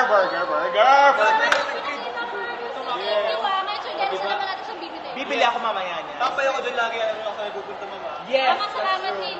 At bago pa man tayo mabusog sa burgers na yan, bubusugin ko muna kayo sa balitang may nag-top notch na naman sa licensure examination. Alam ko yan. Ginanap ko yung 2018. Alam ko yan, Neil. Alam mo ba? Itong batang ito, sobrang porsigido niya sa pag-aaral. At sa pagpupursige niya, alam niyo kung anong nangyari? Anong nangyari sir din? Naging top 1 lang naman siya sa 2018 Architecture Licensure Examination. Wow! Yan, sir, galing. Hindi basta-basta, kasi top 1 talaga. Sa Pilipinas ito. Precisely. PUP yan. Exactly. Kaya naman huwag na natin patagalin pa. Kilalanin na natin ni schoolmates ang ating pong top-notcher na si Paolo Gabriel Martirez. Ito ang Tatak PUP yan! Hi, I'm Architect Paolo Gabriel Martirez from PUP. Bali nung una, may nag-send sa akin ng friend ng screenshot. So, akala ko talaga nung una edited lang. So, hindi ako naniwala. And then, nung verify ko, syempre nag-iyakan kami sa bahay ng parents ko. It was the best feeling talaga. I dreamed about it, I wanted it, but I really did not expect na aabot ako ng top. So, mahirap siya, actually, kasi sobrang tricky nung questions. Lahat ng choices sobrang similar. And then, sa review, parang 50% lang lumabas. Then, yung others based sa experience. For future examinees, huwag kayo magmadali. And then, ipon talaga ng experience kasi sobrang valuable ng lahat ng lessons na natututunan sa real world sa trabaho. Nakaunang challenge na nakita ko, na-experience ko is ang daming mas magaling sa akin nung pumasok ko. So, parang nung una, nag-struggle talaga ako with self-doubt and insecurities, ganyan. But I took it as a challenge na not to compete with them, but to compete with myself. Parang automatic kasi na pag pumasok ka ng PUP, kailangan mo maging resourceful. So, and lahat naman ng professors sa CAFA sobrang willing na magbigay ng tulong in any way possible. So, kahit naman naging struggle siya, naging okay naman yung experience overall. Accept every challenge kasi you never know, someday in the future, lahat ng matututunan mo from those challenges, magagamit mo. Just like nung exam, lahat ng mga akala ko dati problema lang or hindi ko kaya, lumabas siya sa board exam. Ako si Paulo Gabriel T. Martires from the College of Architecture and Fine Arts, top 1 sa Architecture Licensure Examination, the top PUPN. Grabe, nakaka-inspire. Nakaka-inspire talaga sobra. Ay, sana all.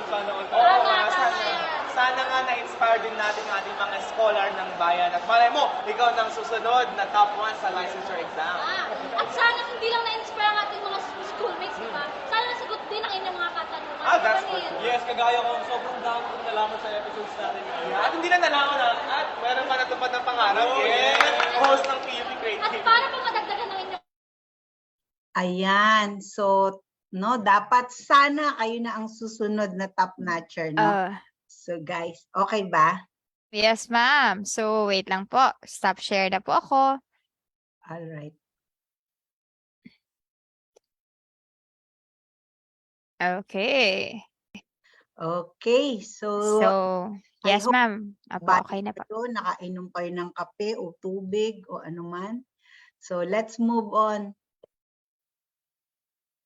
So, let's hear from Brian Tracy. He will be sharing how to conduct a successful or effective meeting.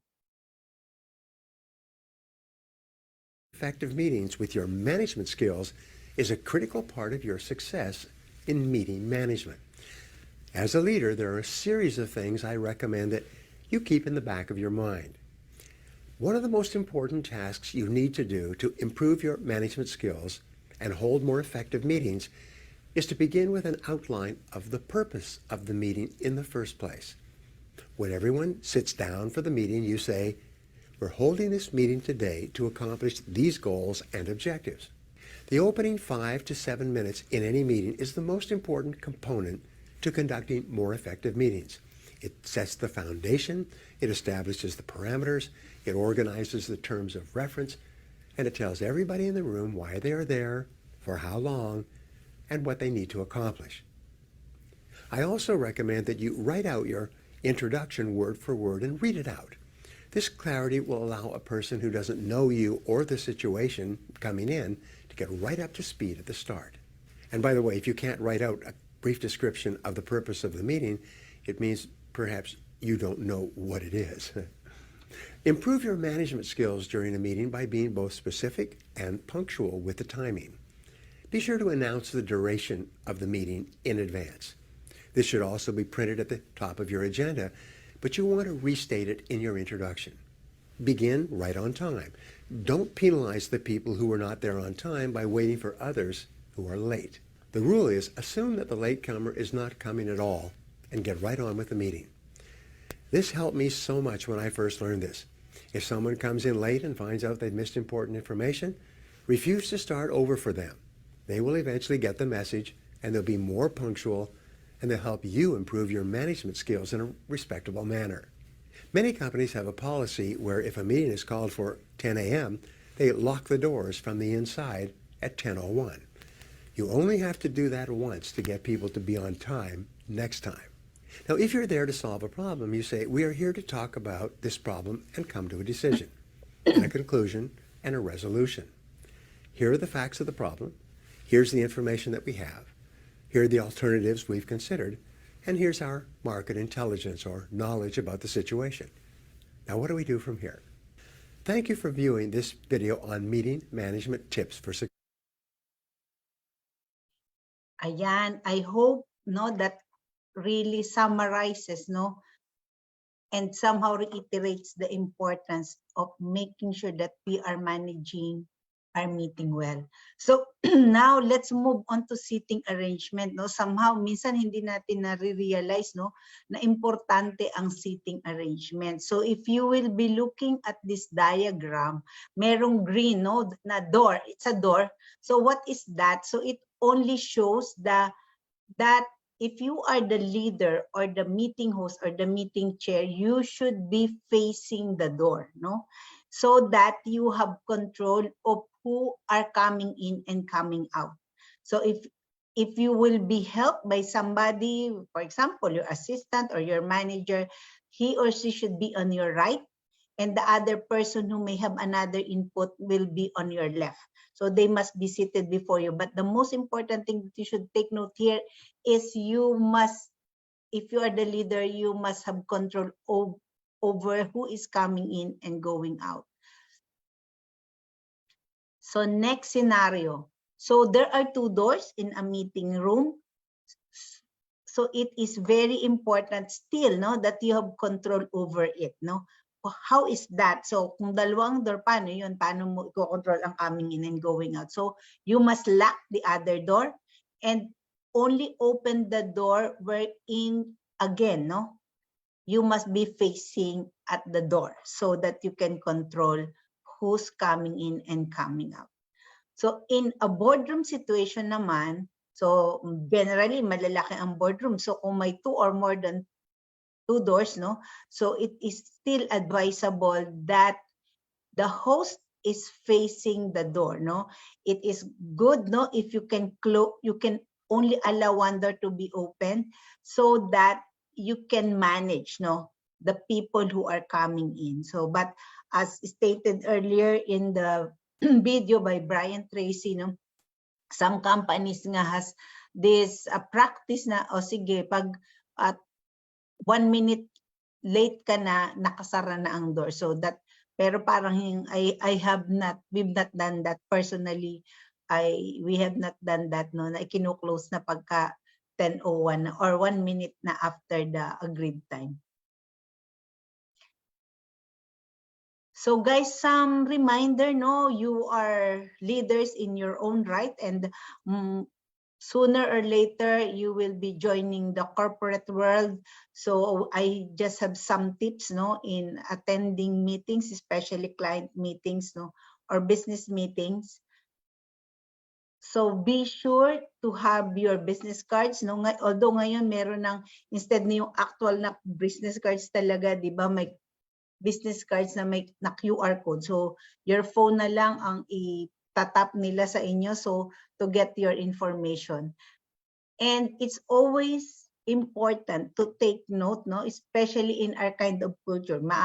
So normally sa ibang kultura hindi naman masyadong pansin to, na if you are meeting a senior executive or a senior officer of a company, it's always good that if a junior will be coming in, he or she should be accompanied by a senior executive as well of your company. So that is how our culture is doing, no, medyo ganun pa tayo. And if you are the host, be sure that you are seated first. So if or the leader, no, so that's why pag leader ka talaga, yung disiplina mo, no, unang-una sa lahat, kasi pagka ikaw ang leader, supposed to be you must be prepared, no, and if you are rushing and you are late, parang mahirap yun, no, mahirap na prepared ka and yet late ka, no. So who sits at the head of the table? So as shown earlier, no, we showed you the diagram wherein the leader of the meeting or the host were to be seated, and making sure that you are facing the door so as not to lose control. So yes, again, I would like to reiterate that co-presenter sit opposite the host, no, or side by side with the host, and guest sits at the right so they can control the meeting. But ang dapat may control ng meeting is yung leader or the main host. So if there is a need for materials like pen, be sure na ready ka with the quality pen, no? Hindi yung paubos na ang tinta. Or ang ginagawa namin is normally we are having not only 1 or 2 pen, no? May one, it should be more than 1. So para kung isa hindi gumagana, merong at least another 1 or mga 3 siguro na pen, mas okay yun.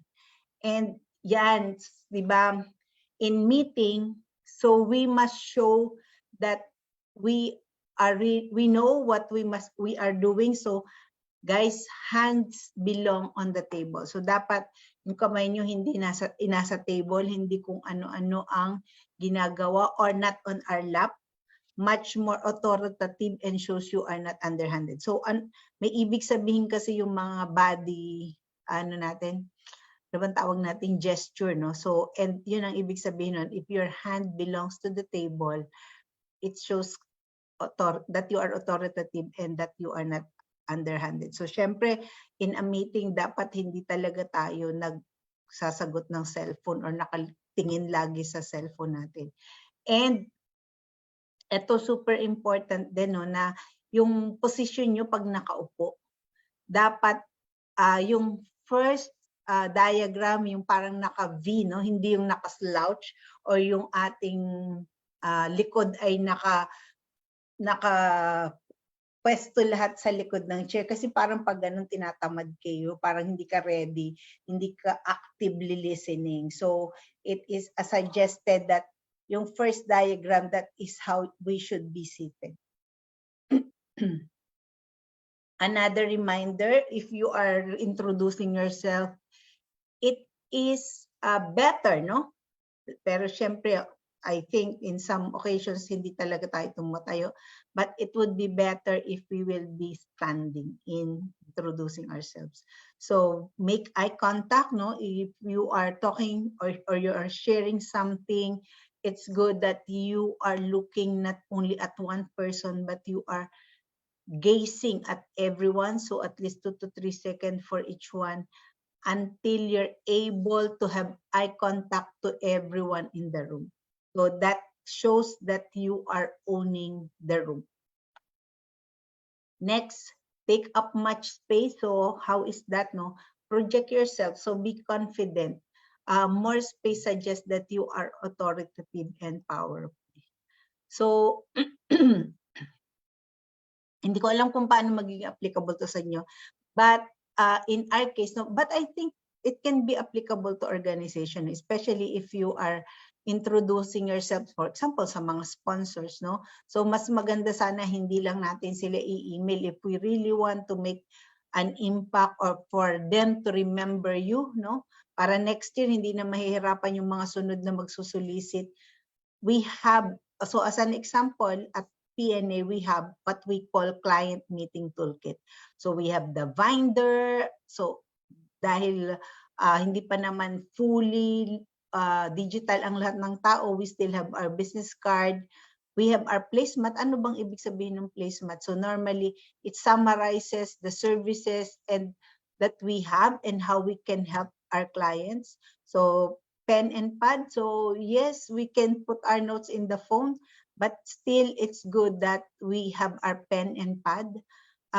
Also, anything na as a token of parang to remember us, no? So as a firm, medyo may mga brochure kami, may mga research materials, so yung mga ganon. So we are giving that to our clients. So as an example, but in your situation, I'm sure there are something, no, that you can bring also when meeting with somebody whom you would want to, for example, would want to get a sponsorship.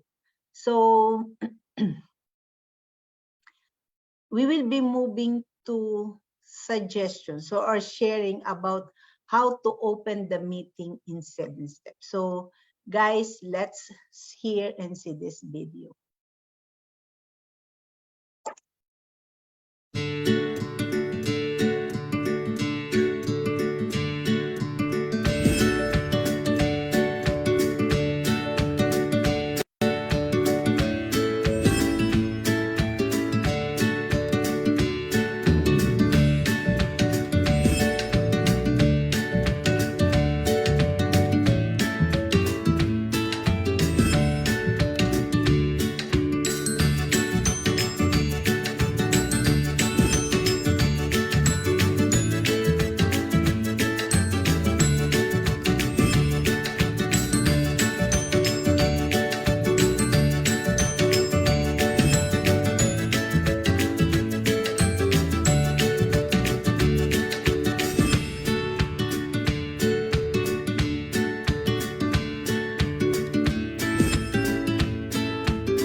Ayan. So I hope no you get something out on how to start the meeting by following or by somehow learning from those 7 steps that was shared earlier.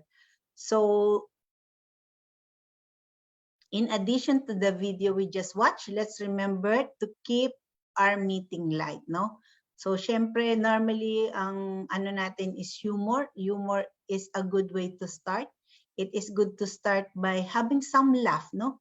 As it lightens everyone. As an example, ako kasi talaga in meeting with the clients, no, as much as possible, I'm trying to think of something na pwede namin pag-usapan, na somehow we have something in common. For example, school ba to, province ba to, hobbies ba to, or something like that. So what I'm doing is if I'm going to an office, I'm trying to look around and try to see some of the items that can be a point of discussion. Kasi syempre taga doon siya, so alam niya what is that. So that means, that shows your interest, no? And somehow it is the tension around the room. So make sure that, kasi if we are starting the meeting light, no, parang kahit na minsan ang pag-uusapan nyo is not so good news, no. So if na-build nyo na yung rapport, no, by talking about something na of interest to both of you or to you guys, no, it somehow help you, no, in the conversation. So next is, and it is somehow allows them, no, to, kasi di ba pagka sa una nag-lighten up kayo, it will motivate, in our case, the client or colleagues, but in your case, yung colleagues nyo or organization members. And kung meron kayong message na bibigay, dahil wala ang tension, nakarelax ang mga tao, mas memorable, no, yung magiging message mo in saying something to them. And it will catch your, kung sino man yung kausap mo. So in our case, it is our client more often than not. So guys, just a reminder, if you are saying humor, do not humor about people. Humor about situations. So beware of the temptations of wit and dangers of humor. Let's do it professionally, especially if you are, kahit naman sa school, no, or kahit nasa corporate world, no, we must avoid yung mga hindi okay na humor, like yung mga green jokes, yung mga ganun. This time, let's have another knowledge check. So I will be turning over to you, to my colleague here, Jane. So Jane, take on. Okay, so thank you, Ms. Paz. So guys, again, ready your devices because we will be playing again. For the part 3, this is for the party of the knowledge check. Okay, for the next question, question number 6. 20 seconds. During meetings, when is the appropriate time to exchange business cards?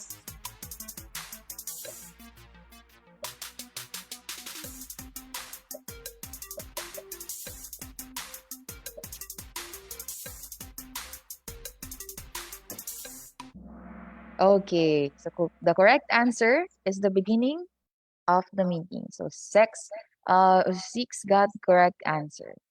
All right, so next question. Or sino yung una? Okay, si Rajan. Next. Question number 7. So why is it important for the meeting host to be facing the entrance or exits doors during the meeting?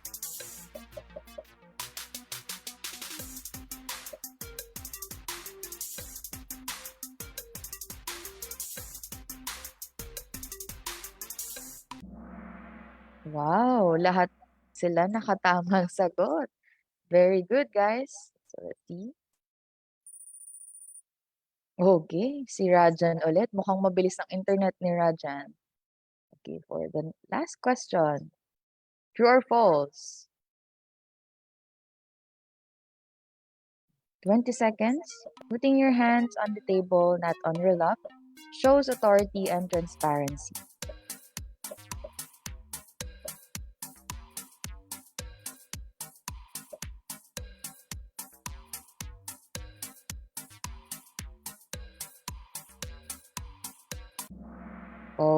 Okay, so the correct answer is true. And then got the correct answers. See, you are leading the board. All right, si Rajan ulit. Okay, thank you, Miss Paz. I'm giving the floor again to you. Thank you. Wow, congratulations, Rajan. And thank you so much, Jane, for hosting that. So let's move on. So opening the meeting. So yes, we could not reiterate more that make sure that we will be starting our meeting on time. Now, as mentioned earlier, starting the meeting on time respects those who showed up on time and reminds latecomers that scheduling is serious, na they should also honor it.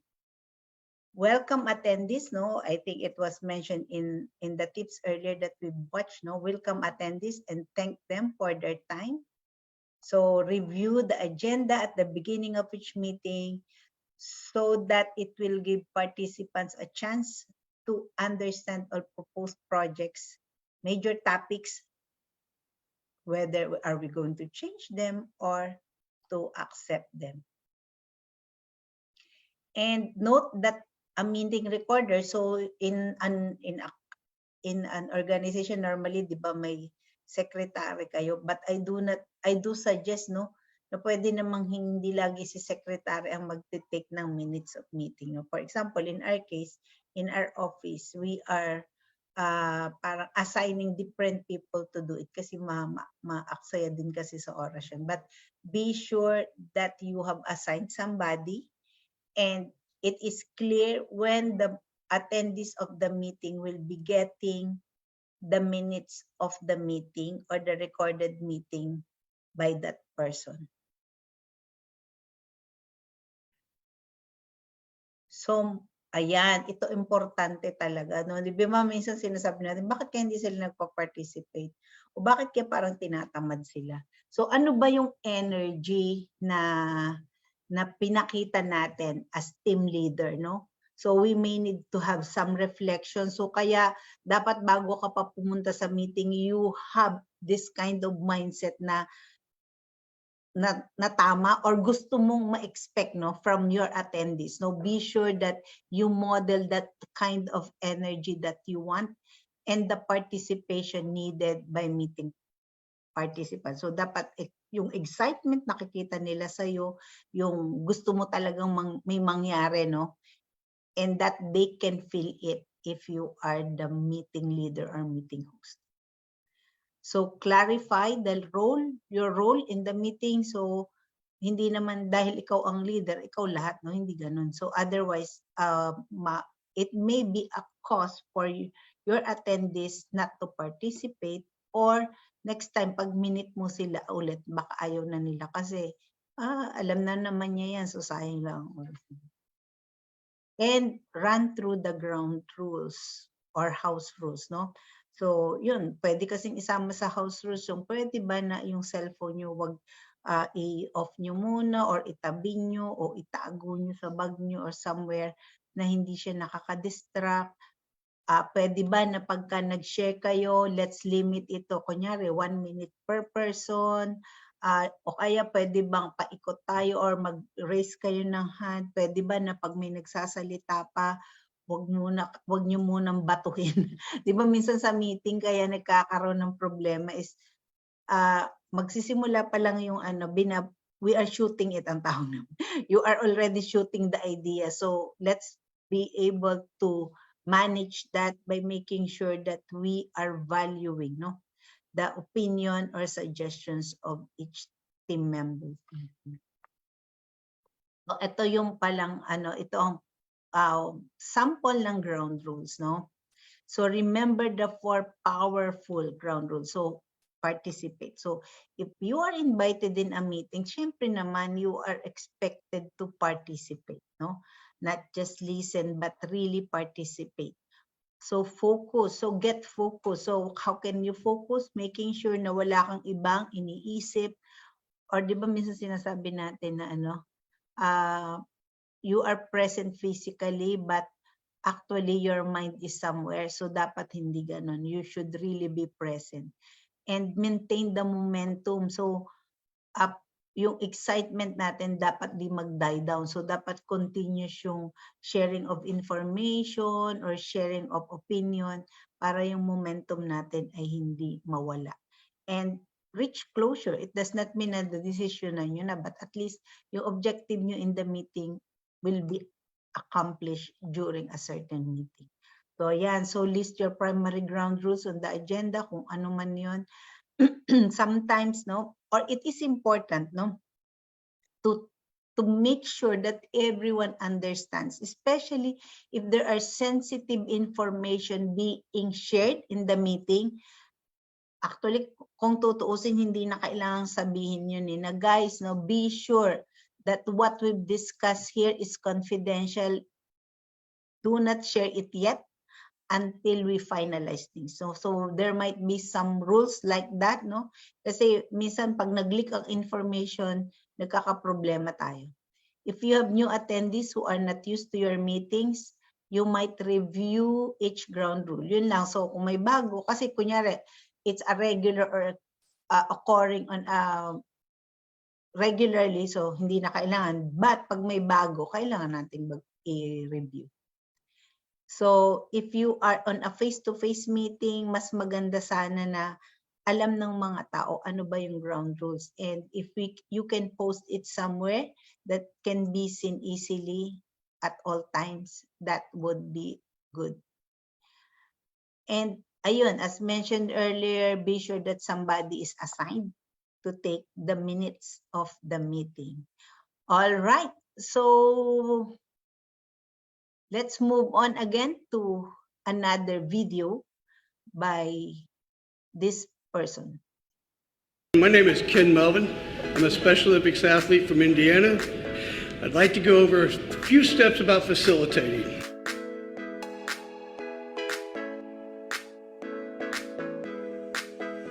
Make sure everybody knows what the topic is at the very beginning. When you start your facilitation, explain to them why they're there and what's going to happen while you're doing this. That just makes everything run smoother and it makes it a great time. Keep them on topic. Be respectful if they get off topic, but bring them back to topic, and always remember everybody's opinion is very important. Table what they were talking about so you can talk about that later. Thank you, and hopefully this helps you with facilitation. Have a great and wonderful day. Ayan, guys, I hope you get what he shared, no? So be clear about the topic. Be sure to stay on the topic. So kung medyo lumalayo, respectfully, kindly, no? Be sure that you manage how to get back on the topic. And even if parang hindi naman masyadong appropriate yung opinion ng iba during this meeting, so take note of them because you may have some use of them there. Or in most of the meetings that I'm attending, to do it kindly, sinasabi nung leader na, yes, for example, Mr. A, thank you for sharing that. That's a very good sharing, but we will be discussing that maybe in another concern or meeting, as this may not be appropriate yet in the meeting that we're discussing now. So yes, medyo makulit, no? Dapat talaga on time, no? Paulit-ulit tong sinasabi because that only shows how important being on time is, no? In every meeting. So in other situations, kunyari, especially hindi naman kayo laging nagmi-meeting or medyo iba-iba ang pinanggagalingan nyo. So minsan at may fun kayo, no? You are somehow rewarding those who will come early by keeping some small tokens or some rewards. So if you will be if you need to introduce yourself, so di ba minsan may mga meeting tayo na hindi naman talaga tayo magkakakilala. So we need to introduce ourselves. So be clear about it, no, na iklaro nyo lang kasi may iba talaga, they really love to talk, no? Na pag hindi nyo kinontrol yung sasabihin niya, mahaba yun, so maubos oras nyo. So dapat maliwanag, ibubulit nyo na, o eto lang ang sasabihin nyo, ganito lang. And normally, medyo mahirap din namang tandaan yung mga names. So name tags or name tags are very useful. So yes, welcome people. Yes, if you need to have an introductory remarks, make sure that it's brief and not any agreed upon group interaction. So yon, no, yung mga ano ba ang hindi natin dapat ginagawa dito when we are interacting with other people. Kunyari, no, habang nagsasalita pa siya, give him or her time. No? O kaya, yun nga, no, nobody should shoot any ideas, no? Just allow the people to share. There's no stupid, o kaya, there's no stupid question. So, you can ask questions, so hindi natin kailangang i-judge yung mga questions. So, something like that, no? Na dapat na pag-aagrehan before the meeting. Or, ang iba kasi, you please raise your hand, no? If you want to speak out, para lang may order. And ayun, so materials, if there is a need for materials, be sure that they are ready, hindi yung saka pa lang tayo nagkahanap, no? So kaya yung preparation is very important. In this meeting, ano ba mga kakailanganin natin? So if there are materials that you need to prepare them ahead of time. And state what needs to be accomplished at the beginning. So sa una pa lang, katulad nung sinabi kanina sa atin, be sure, no? Be clear, ano bang gusto nating ma-achieve? And yes, I think hindi masyadong nangyayari to, no? But it's important that we will be telling our participants na, uy, you can take notes, no? Para lang na kung may tanong ka later o kaya may responsibility na ibibigay sa'yo, hindi na kailangan pa ulit-ulit sabihin sa'yo because you were able to take notes. Avoid using meeting time to conduct business that only involves one or two parties. So, minsan, di ba, sa meeting, biglang may lalabas na isang issue na somehow, it will only affect two parties, no? So, if there are instances like that, respectfully call their attention that they may need to have a separate meeting, not now or not at this moment.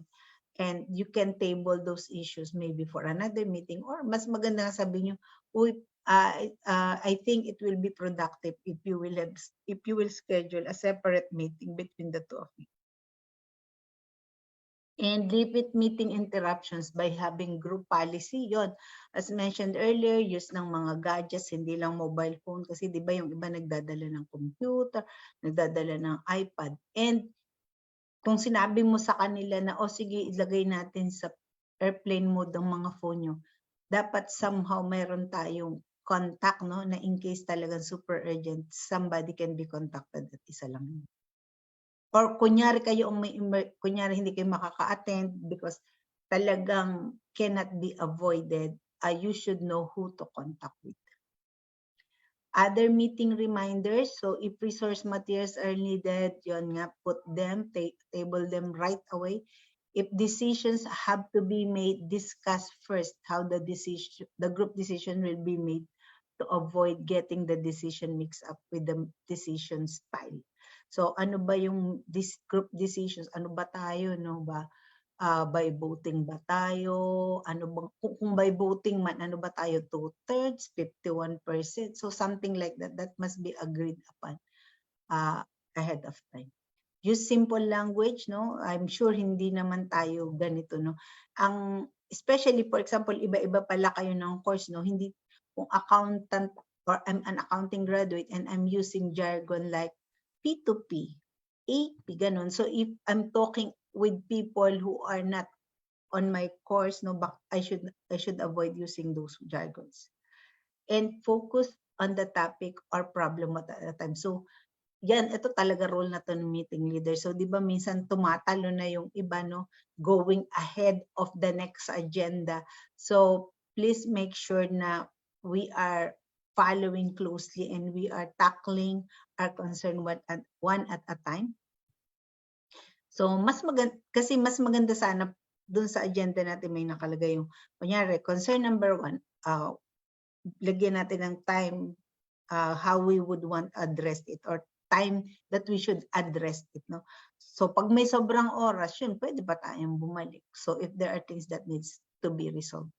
Agree to a time limit, no? Yan, importante talaga yun na may time limit tayo kasi minsan pag walang time limit, there is a opportunity, no, for people, no, to be engaging in endless debate. If business is done, so kung tapos na talaga, kahit parang sinabi natin na 1 oras, kung 45 minutes na tapos na, masaya po ang mga tao na umaattend ng meeting if we will adjourn, even if we have not consumed the whole meeting hours. And ayun, so sana mas ideal talaga na the shorter the better. So ang meeting, kasi minsan di ba pag ang haba-haba, wala ka na sa focus kasi nainip ka na or your mind is already thinking of another things.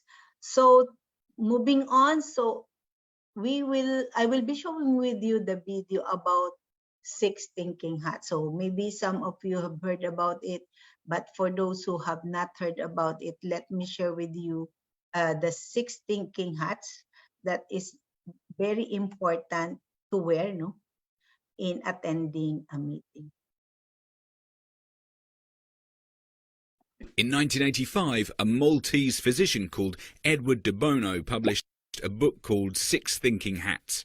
The book described a powerful technique for looking at decisions from a number of important perspectives. The premise of the method is that the human brain thinks in a number of distinct ways, which can be deliberately challenged. If you look at a problem with the 6 Thinking Hats technique, then you will solve it using all approaches. Your decisions will mix ambition, skill, sensitivity, creativity, and good contingency planning. So, how do you use the tool? You can use 6 Thinking Hats in meetings or on your own. Each thinking hat is a different style of thinking. Let's have a look at what they each mean. When wearing the white hat, you focus on data. Study the information you have on the subject and see what you can learn from it. When you switch to the red hat, you will look at problems using intuition and emotion, sometimes called gut feeling. Try to think how people will react to your decision emotionally. The black hat has you looking at all the bad points of the decision. This is important as it highlights the weak points in your plan. Switch to positive thinking when wearing the yellow hat.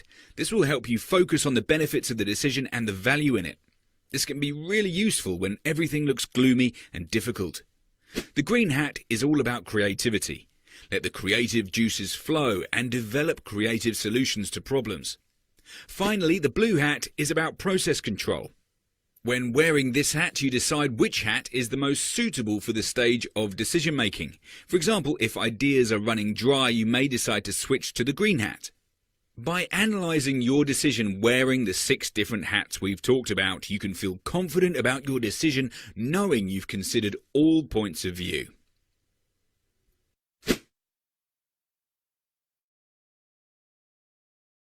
Ayan. So guys, I don't think I need to go to each one of them in details. No, you've heard about it.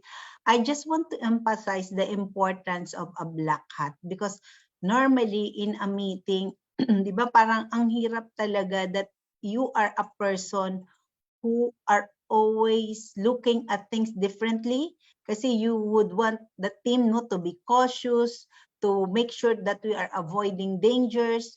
We normally the black hat, the one who's wearing the black hat, or if you are that, is the one who are making sure that we are arriving talaga sa decision na dapat. Kasi you will be looking at each of them and see if there are, you will challenge it talaga. So parang you will look at the different perspective, different side of it, so that the team will look at it at different angle. Kumbaga sa hindi naman siya kontrabida, pero talagang if you are wearing this hat, You are not just saying yes, you are not just saying yes, I agree, no? You will be challenged at each decision or opinion to make sure that at the end of the day, we arrived at the logical reason why we chose that decision. So yun namang blue hat is if you generally, no, generally it's the meeting host or the leader who must have this blue hat. Bakit kaya siya blue? 'Di ba? Sky is blue, the ocean is blue kasi mas malawak yung perspective mo. So you must make sure that you have seen, no, the point, the white hat, the white thinking hat, the yellow thinking hat, the green thinking hat, the red hat, and the black hat, no? So meaning mas malawak ang iyong tingin, no, to make sure that setting, ano ba yung focus natin, so you will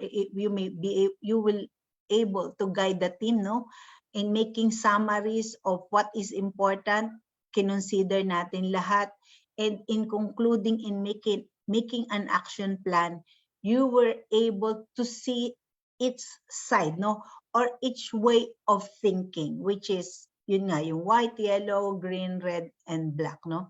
So in conducting the meeting, these 6 thinking hats can be used in facilitating our meetings, or for example, we need to have discussion or preparing for discussions. If we want to implement continuous improvement, there are new services that we would want to have, no, pero we are not sure about it, or there are decision making and problem solving that we need to address, or customer focus groups discussions and interviews. This the kind of thinking, no, is very important to be there, no? Hindi pwedeng lahat tayo yellow hat. Ay, oo nga, okay yan, maganda yan. Wala naman lang nagtanong ng sandali, is that decision supported by information and data?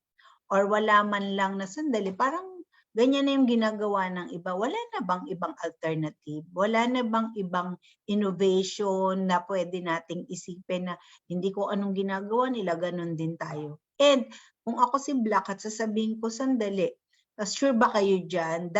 Will that really be addressing our concern? O paano kung ganyan? 1, 2, 3, 4. So dapat, ibig sabihin lang, if you're a black hat, hindi naman makakontra ka lang, may masabi ka lang. Huwag ganun, no? So dapat solid din yung reason mo why you are doing that. And this can also be used even in virtual meetings, no? So we can be, ang hirap kasi na ikaw ang meeting leader, tapos oo lang ng oo yung mga kasama mo. That is not productive. That is not good. Kasi you will not be able to come up with the best decision possible among your team. All right.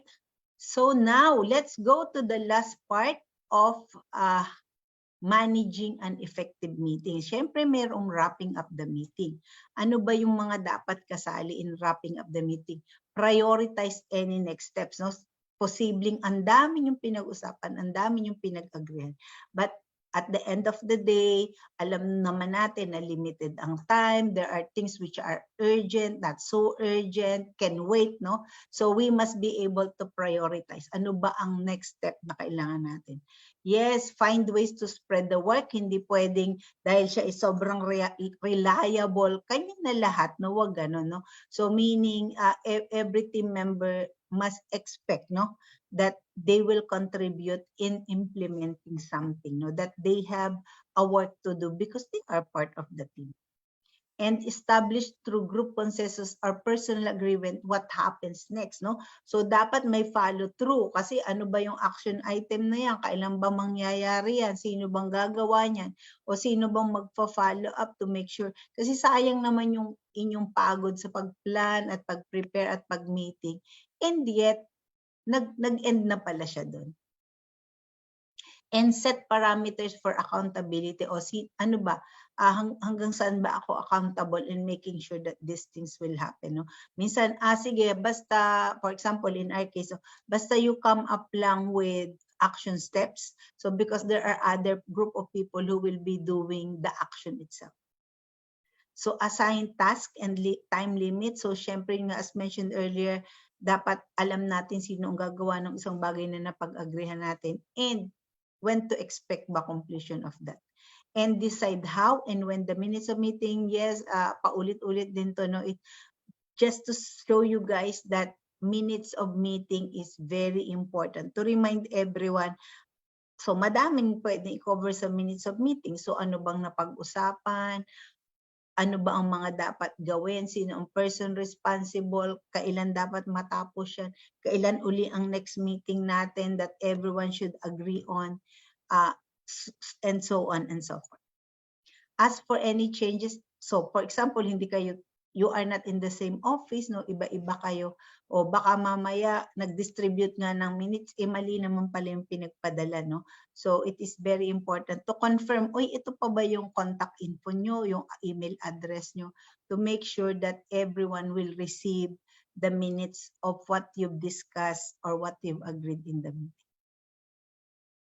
And so if you are the leader or the host, be sure that you appreciate, no, sincerely, genuinely, the cooperation and effective participation of the meeting attendees. Wala yung, dapat lang naman talaga umattend ka kasi officer ka, no. Especially guys, no, I found out, no, in the study na young people like you would really want to hear, no? You would really want to hear that you are being appreciated, and that is good, no? I think people like people, which is us, no? All of us wants to be appreciated, no? Minsan kasi iniisip natin na, boss naman yan, di na kailangan i-appreciate. No, that's not true. Everyone would want to be appreciated. Whether yung teacher nyo, ina-appreciate nyo ba yung teacher nyo? Napakapagod pala ang magturo, no? So please, let's appreciate people who are attending, who attended the meeting and participate. And ayan, so para naman pat on the back, so let's highlight the accomplishment. So guys, thank you so much. We accomplished everything. And so ito naman yung role na kailangan nating i-perform for us to make sure, no, that we've discussed will come to fruition. Yes, and now we will be going back again to our knowledge check. So Jane, please take on. All right, so thank you, Ms. Paz. So again, ready your devices because this is going to be your last knowledge check. And then we will determine who will be the top 1 up to 3 for this knowledge check.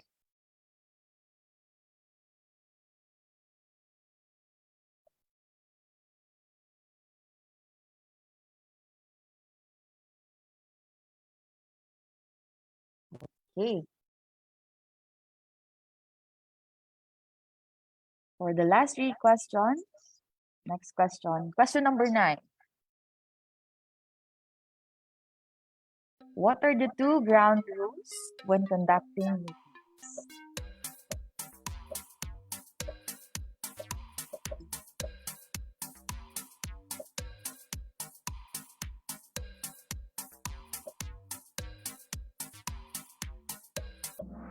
Okay, so the correct answer is all of the above. So 11 got the correct answer. Very good. Let's see. Okay, si Rajan ulit ang nag-lead for this question. So next question.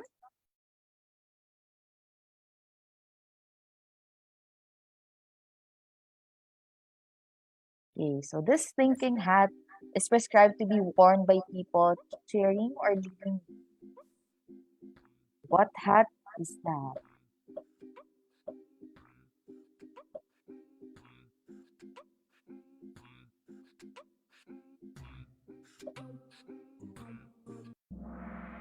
Okay, so the correct answer is blue hat.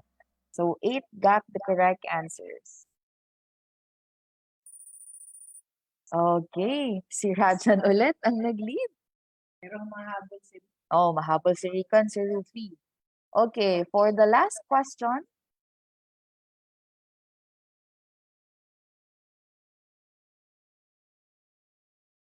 All right, so this thinking hat represents creativity and tendency to look for alternatives and what can be. What hat is this?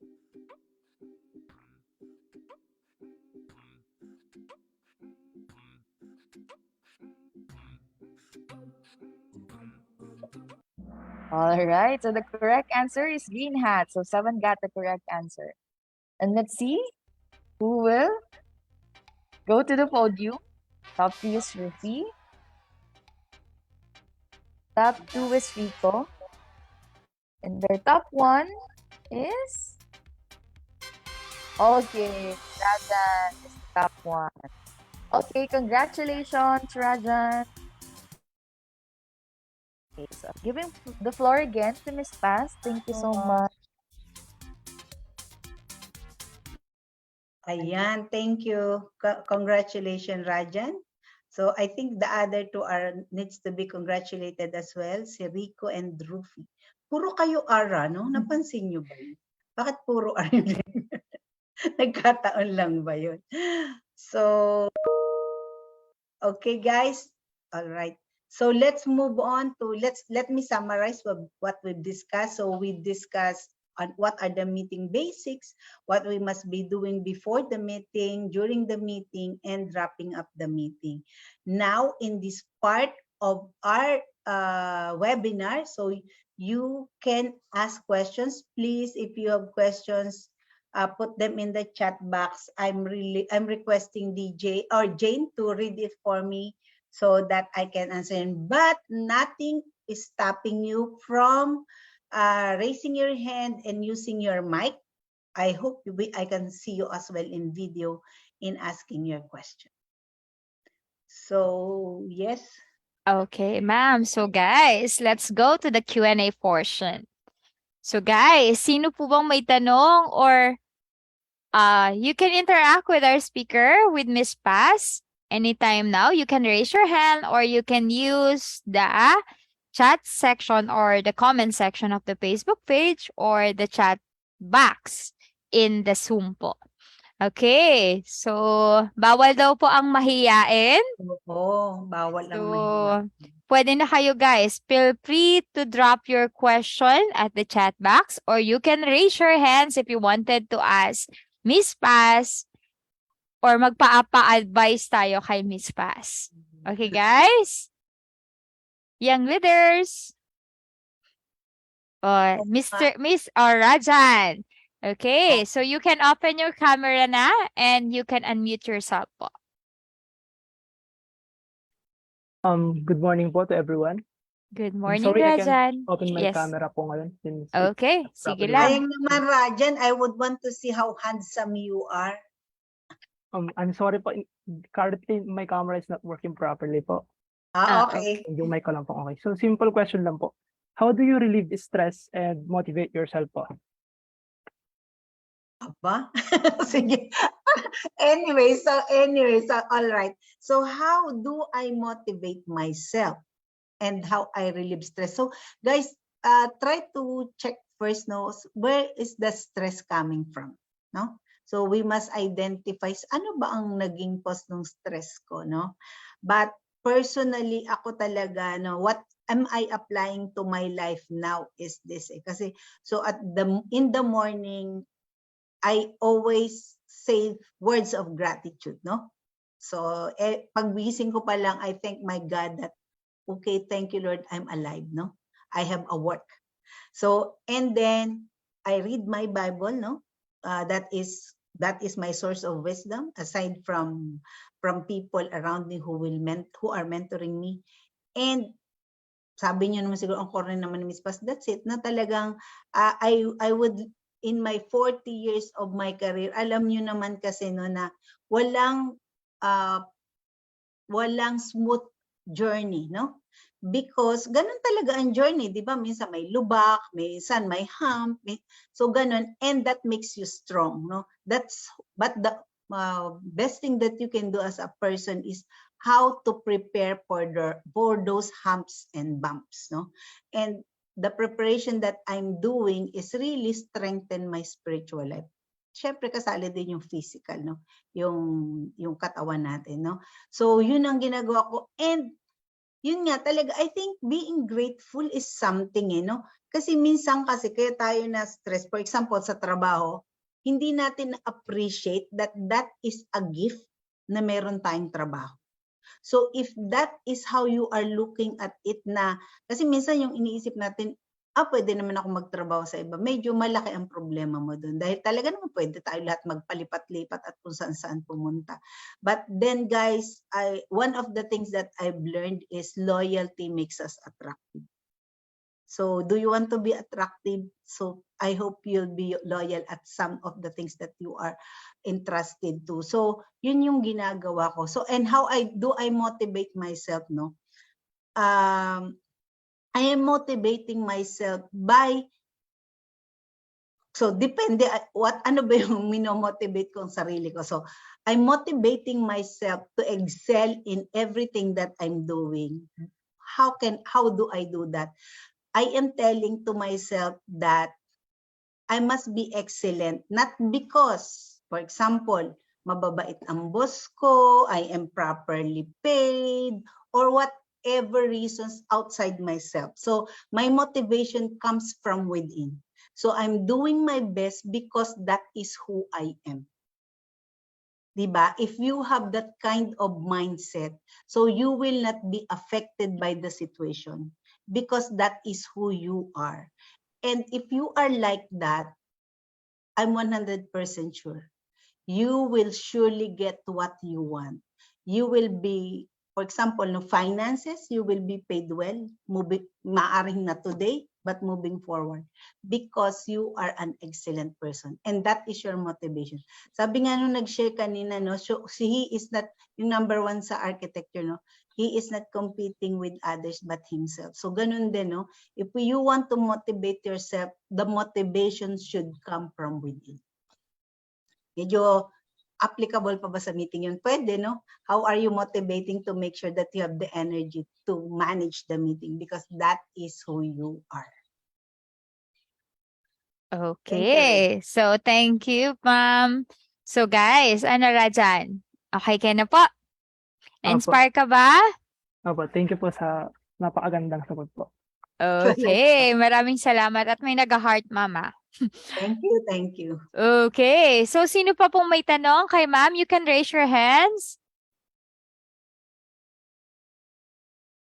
Pwede po magtanong. Rico. Okay, Rico, you can open your camera and interact with our speaker po. And good morning po, ma'am. Wow. Gusto ko lang po Pogi pala si Rico eh.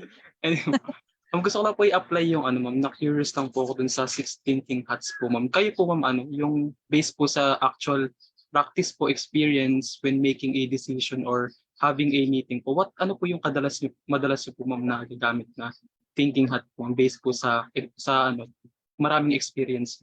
Thank you po.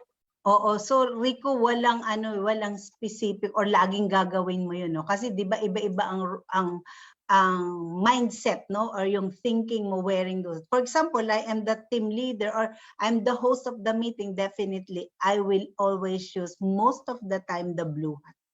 No? 'Di ba? Pero pag ikaw din ang leader, pero parang wala namang masyadong nagsasuggest, so parang walang creative juices that is happening, I may need to shift into green hat, no? No? Pero normally, if you are the leader nga, medyo ang hindi mo generally gagamitin is yung black hat. But there must be somebody who should be wearing that. And guys, if you are the leader, wag nating i-judge yung tao na laging kinu-question or china-challenge yung ating desisyon, ang ating napag-agreean, because that is very important. That allows us to think differently and to look at the loopholes or kung ano bang mga posibleng problem kung meron tayong tao who are wearing a black hat. So medyo walang specific, no, pero if you are the leader, I think you must always be wearing blue hat. Thank you so much. Okay. So thank you, ma'am. Maraming salamat, ma'am. Okay, our next naman po is Francisco Miguel. Yes, Miguel, you can open your camera now. Hello, good morning po, ma'am. Good morning. Ba't ang popogi nila, Jane? Hindi ko naman alam kung anong ininom nila at pinakain. Okay. Sige, Miguel. Ma'am, based po sa position niya sa company, you get to experience a lot of communication with other clients and all walks of people po. Ang tanong ko po sa inyo is, what are your worst experiences po when dealing with a lot of clients with different backgrounds? With different background, no? So ayan, so pagka nagkikipag-meet ka sa client, i-discern mo, no? Hindi pwede yung applicable kay client A, applicable kay client B, no? So maybe your agenda will be the same but approach may be different.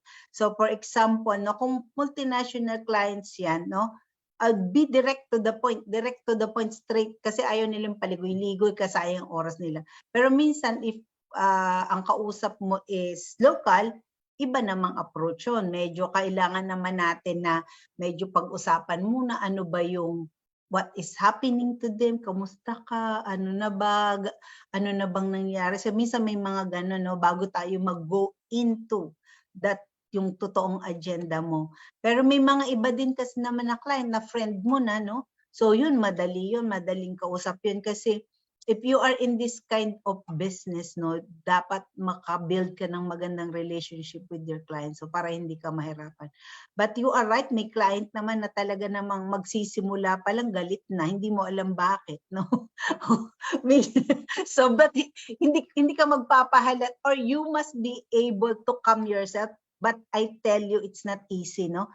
Kasi for example, ang client mo talaga namang first, talaga namang high agad, no? Yung parang ang sama-sama nyo, parang wala kayong ginawang maganda, no? So, ayan talaga. So, you must be able to tell yourself na client sila and you must calm yourself, no? What am I learning, no? For the past many years, no? It's always good if there are situations like that. I'm normally trying to think of the right question to ask, no? So for example, galit na galit siya. So ano bang pinanggagalingan nito? And I will come up with a question that they should answer. Para hindi ko sasalubungin yung galit nila. So, but yes, you are right.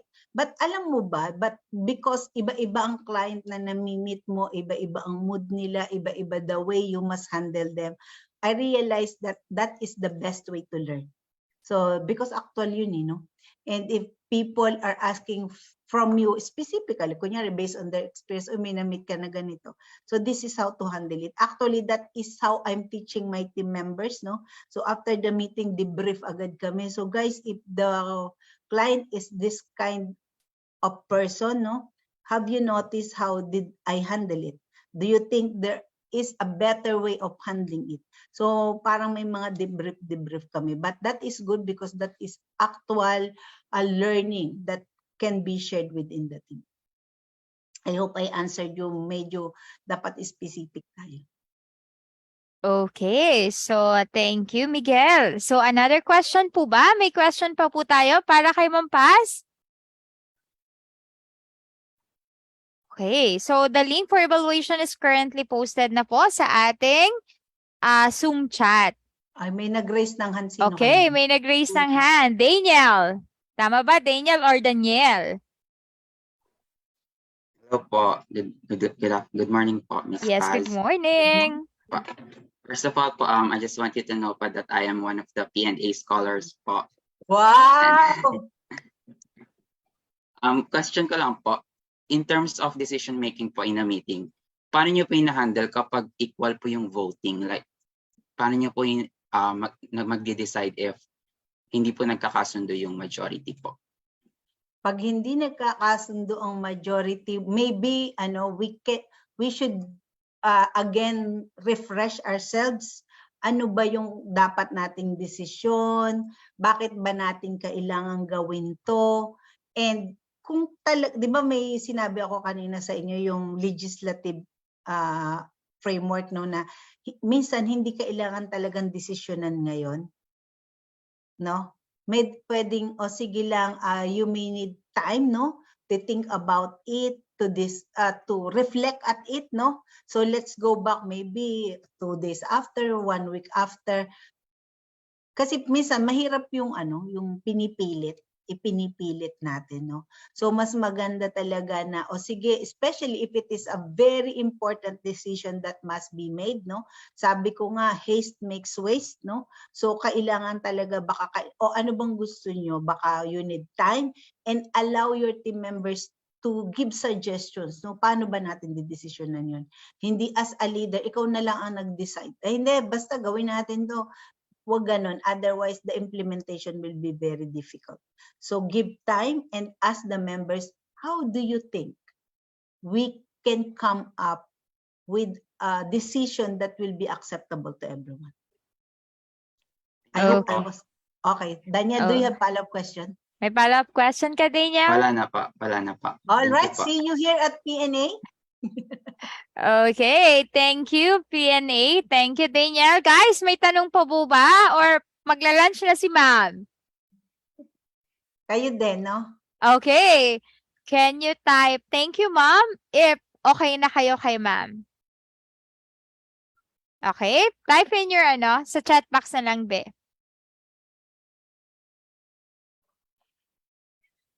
Yes, I'm seeing it. I'm seeing their thank you, ma'am.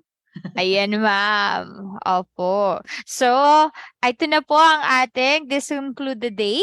Actually, ma'am, this conclude the day and this conclude with your module, managing the meeting effectively.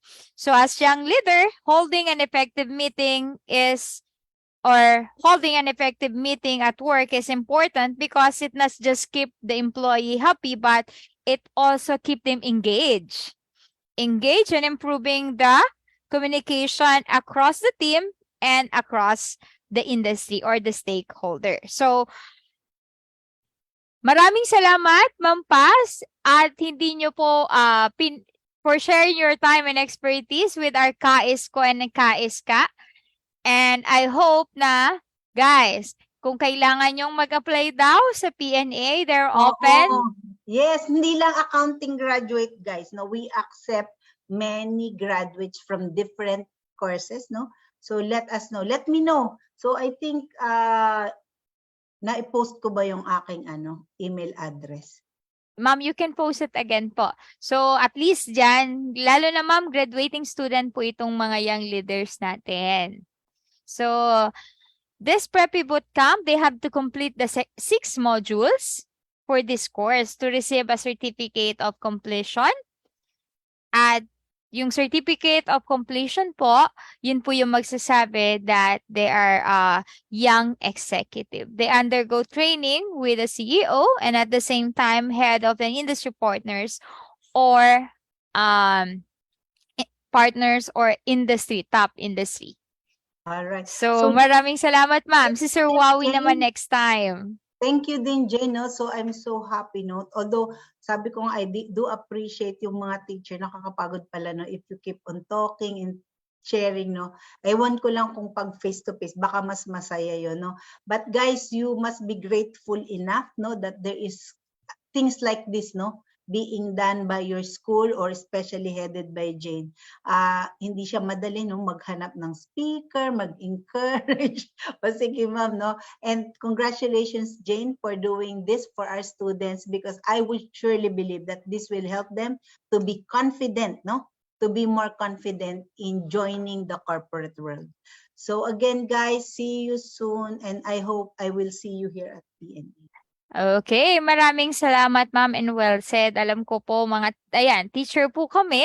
So, malay nyo, ma'am, next time, pag-retire nyo siguro sa PNA, baka pwedeng na kayong magturo in case.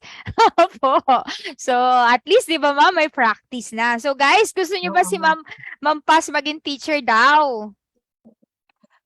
Guys, alam niyo ba na pangarap kong maging teacher? Sabi ko, ang prayer ko, Lord, make me a CPA so that I can be a teacher. Pero hindi ko pala na-apply yun. Kala ko, ma'am, make me a CPA so I will not be a teacher. Kasi mas malaki ang sahod ng CPA kaysa teacher. Sorry, ma'am. But the reward, Jane, I would want to tell you that teacher's reward is much, much more if you will look at the where your students are, no, at the moment. Yes, So that ma'am. is your reward. Maybe we're not able to thank you enough, to appreciate you enough, but indeed, hindi mapapantayan ng pera ang inyong kaligayahan and fulfillment and accomplishment, knowing that Yes, your ma'am. students is where they are because of your hindi naman suffering, commitment, dedication, no? Yun, Opo. willingness to be of help. Yes, ma'am. Actually, yun, ma'am, sometimes hindi talaga masyado pang na-appreciate habang bata pa ang mga teacher. Pero as you go in a long run, ma-appreciate nyo where you are now, or where you'll be heading in the future. Yun Correct, yun. correct. So, Yes. maraming salamat, Ma'am Paz. Maraming salamat, PNA Grand Thornton. Sorry po, pasensya na sa pangungulit ko at honestly speaking, totokan po talaga. And thank you for gracing, giving your time and effort for this PREPI Bootcamp training for young leaders. So guys, sa aming mga future young leaders, at alam ko makikita namin kayo not just pagtanda namin, baka next time kayo na ang susunod na uupo naman dun sa kinatatayuan ni Ma'am Paz. Kayo naman yung susunod na magle-lecture din about being a leader. And I hope to see you soon pagdating siguro 5 to 10 years from now, guys. Diba? Kaya nyo yan. Yan ang spirit ng PUP yan. Okay. So, in behalf of the Alumni Relation and Career Development Office, and this event and activity is a group effort of the Alumni Relation and Career Development Office headed by the Director, Engineer Florindo Quindo, assisted by us, Ms. Jane S. Pulma, and Ms. Mabel B. Lagarde, and the ARC, the staff. Maraming salamat, young leaders. Yes, ma'am. Ay, o nga pala. Sorry, ma'am. Oh, guys, photo I op. know you are in the Nakole. Hana, Opo. So please photo stretch op your daw po tayo. Pa-turn on ang inyong camera para makita ang nagagandahan at nagagwapuhan yung mukha. Oo nga, yun lang iba, hindi yata pwedeng Opo, yung hindi naman kaya mag-turn on ng camera, at least you do have your name on your on your Ayan, Zoom. okay. Tama ba? Okay. Dami na. Okay. Yeah. Okay. So, sige. 1, 2, 3, smile. Okay, Young one more. leader, opo, yan. 1, 2, 3, smile. Okay, thank you, Okay, everyone. thank you, ma'am. Young leader will be receiving your certificate of completion a week or 2 after this event. So, expect nyo to receive it 2nd week or 3rd week of December. So, this is for your first module. And one of the signatory of this certificate is Ma'am Paz. Kasama po ang logo ng PNA for our certificate. So, thank you, guys. And sana may makasama si Ma'am Paz sa PNA Grand Thornton para at least may magmamana ng legacy niya sa PNA. Kayo naman yung susunod dito. Okay, yeah, looking forward to have you at our firm. Thank you. Okay, ma'am. Thank you po at maraming salamat, guys. To particularly end the program, I'm Professor Jane S. Pulma at ito na po ang ating PUP hymn.